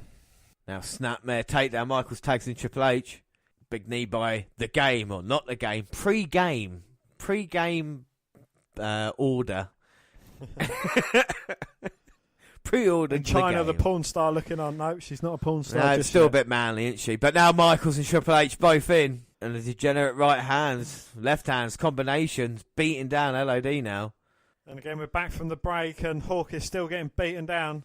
Well, this is the thing that Michaels knows, tag team wrestling, teaming up with Marty Jannety with the Rockers for a good part of his career.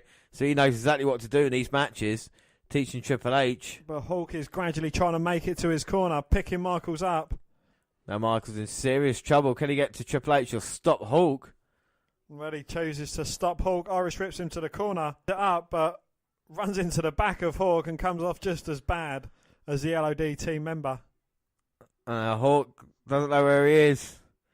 Can he get the tag to Animal? I know where Hawk is. There he is. Animal's in. He comes in, runs through Michaels, runs through Triple H. Clotheslines everywhere. Now Irish ripping Shawn Michaels and a lovely power slam.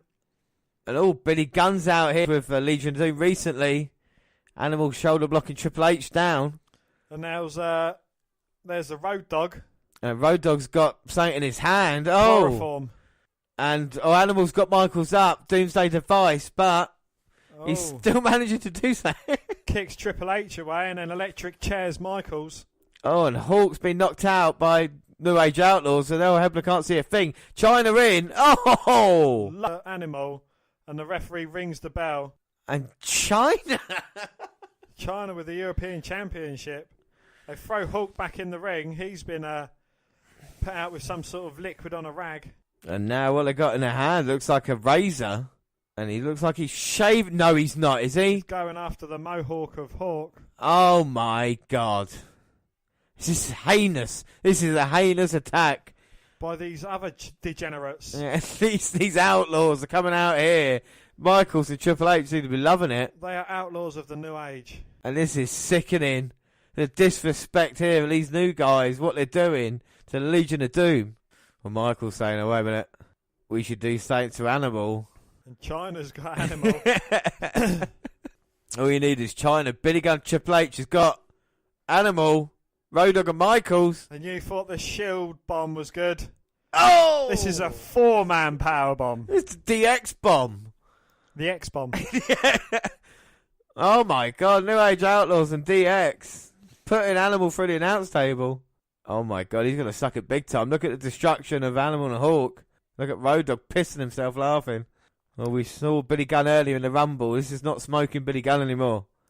No, it's not. This is degenerate Billy Gunn. And these degenerates, Michaels and HBK, are certainly impressed. Yeah, they're not bad.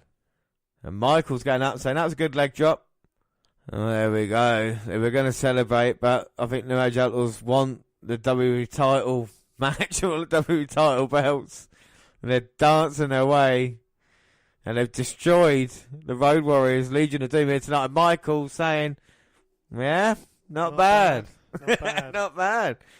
And we would know what the New Age Outlaws would do. I mean, they said at the time, Michaels was thinking about adding the New Age Outlaws, but because they were so good by themselves, he thought they'd just leave it. They kind of turned out to be the right decision in the end. But I thought it was an interesting moment, maybe some people might not know about. And then we move on. When we move on, and of course, we go to the, it is the Royal Rumble 1998, and that's basically going to be our next event. Well, not our next event. It will be in 2 weeks' time when we look at the Royal Rumble. And one of the last matches of Shawn Michaels is Shawn Michaels versus The Undertaker in a casket match. Yeah, Shawn Michaels suffered a serious back injury in a casket match against The Undertaker at Rumble 98. An event we'll watch the week before the Rumble weekend. Well, speaking of Rumble weekend, we are live on Saturday the 27th at 11 p.m. for the NXT TakeOver kickoff, and then at 10 p.m. Sunday night for our Royal Rumble pre-show. We've got to start plugging it. Yeah, we've got to start plugging it. So, a bit more detail of what actually happened in the Royal Rumble match then. This rendered Michaels unable to compete in the main event of the following month's No Way Out of Texas in Your House, as advertised, and forced him into retirement a night after losing the WWF World Heavyweight Championship to Stone Cold Steve Austin at WrestleMania 14. As special guest enforcer, Mike Tyson turned on DX and Michaels, which allowed Austin to gain victory. Well, after being away for nearly 4 months, Michaels would make a surprise return as a guest commentator on the July 13th episode of Raw is War. Michaels would continue to make non-wrestling appearances on WWF programming, and on November 23rd, he replaced Sergeant Slaughter as the Commissioner, a portrayed matchmaker and rule enforcer, eventually joining Vince McMahon's group of wrestlers called the Corporation as a villain. Well, throughout the late 1998 and early 1999s, throughout the late 98s and early 99s, Michaels made regular television in which he scheduled matches, throwing around his authority and sometimes even deciding the outcome of matches. On January the 4th, 1999 episode of Raw is War. On January the 4th, 1999 episode of Raw is War, Michaels rejoined DX as a fan favourite, but disappeared from WWF television for a few weeks to have back surgery. And by the time he returned, DX was on the way of dissolving within the next couple of months. Well, Michaels made occasional appearances as the Commissioner during the spring and summer of 99, but remained absent from television after August until May 15th, 2000, when he returned on Raw is War to declare himself the special guest referee for the Rock vs Triple H Iron Man match at Judgment Day. 1 month later, Michael briefly reappeared on Raw to hand over the role Commissioner to Mick Foley, and after another appearance in October, he did not make any ring appearances until mid-2002. Although he appeared briefly on television to make a speech at WWF Armageddon in December 2000. Michaels also had no part at all in the Invasion storyline. Believing that his wrestling career was over, Michaels was interested in training individuals who wanted to become professional wrestlers. He saw potential in using his name and opened the Shawn Michaels Wrestling Academy. In 1999, after his lawyer Skip McCormack suggested the idea, Michaels left the academy in 2002, giving co-founder Rudy Boy Gonzalez sole responsibility due to Michaels' new contract with WWE. Michaels was also a sportscaster for San Antonio's local news for a short period during his retirement. Yeah, so, I mean, was that it for Shawn Michaels then? You know, was the wrestling career finally over? Of course it wasn't. And at some point in time, we'll bring you the second part of the Shawn Michaels profile, but that leaves it, I think, perfectly there. We are going to be watching Shawn Michaels' last 2 matches.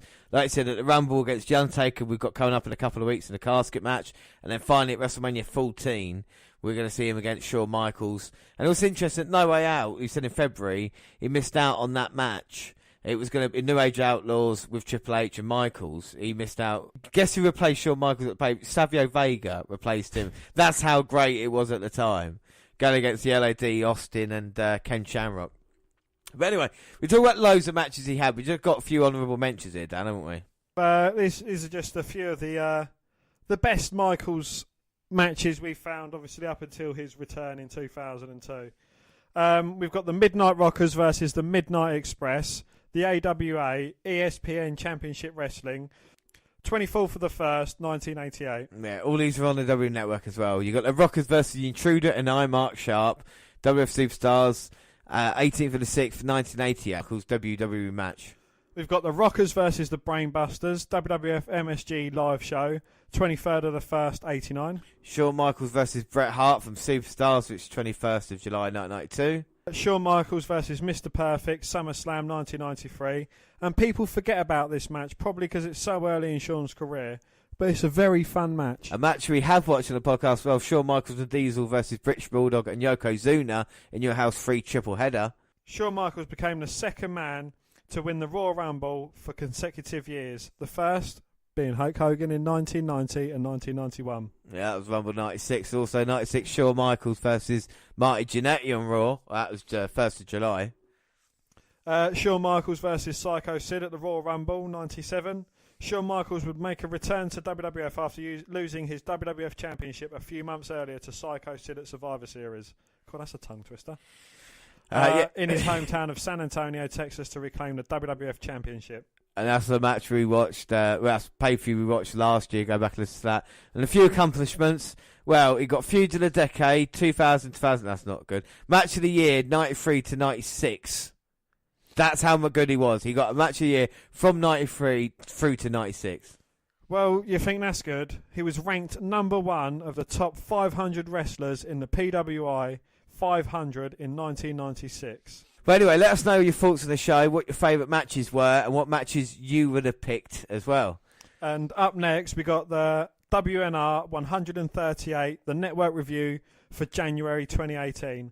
And don't forget, WNR live shows January the 27th at 11 p.m, takeover kickoff, and January the 28th, WWE Royal Rumble 2018 pre-show at 10 p.m. Yeah, so that is everything Shawn Michaels, I think, covered down. Final thoughts on Shawn Michaels' early career from what we saw at the very start to basically the end of 1998. Well, it just goes to show that he was certainly an innovator of matches. You know, he was the first this, the first that, the first the other. And, it just goes to show he was just great, really, in the ring. He was a brilliant performer, told a brilliant story. His offense wasn't anything spectacular, but, he'd take risks, he'd do what's necessary in the match. And, as far as acting goes as well, I think he was a great actor. Yeah, I think it is, people ask, who is the greatest performer of all time?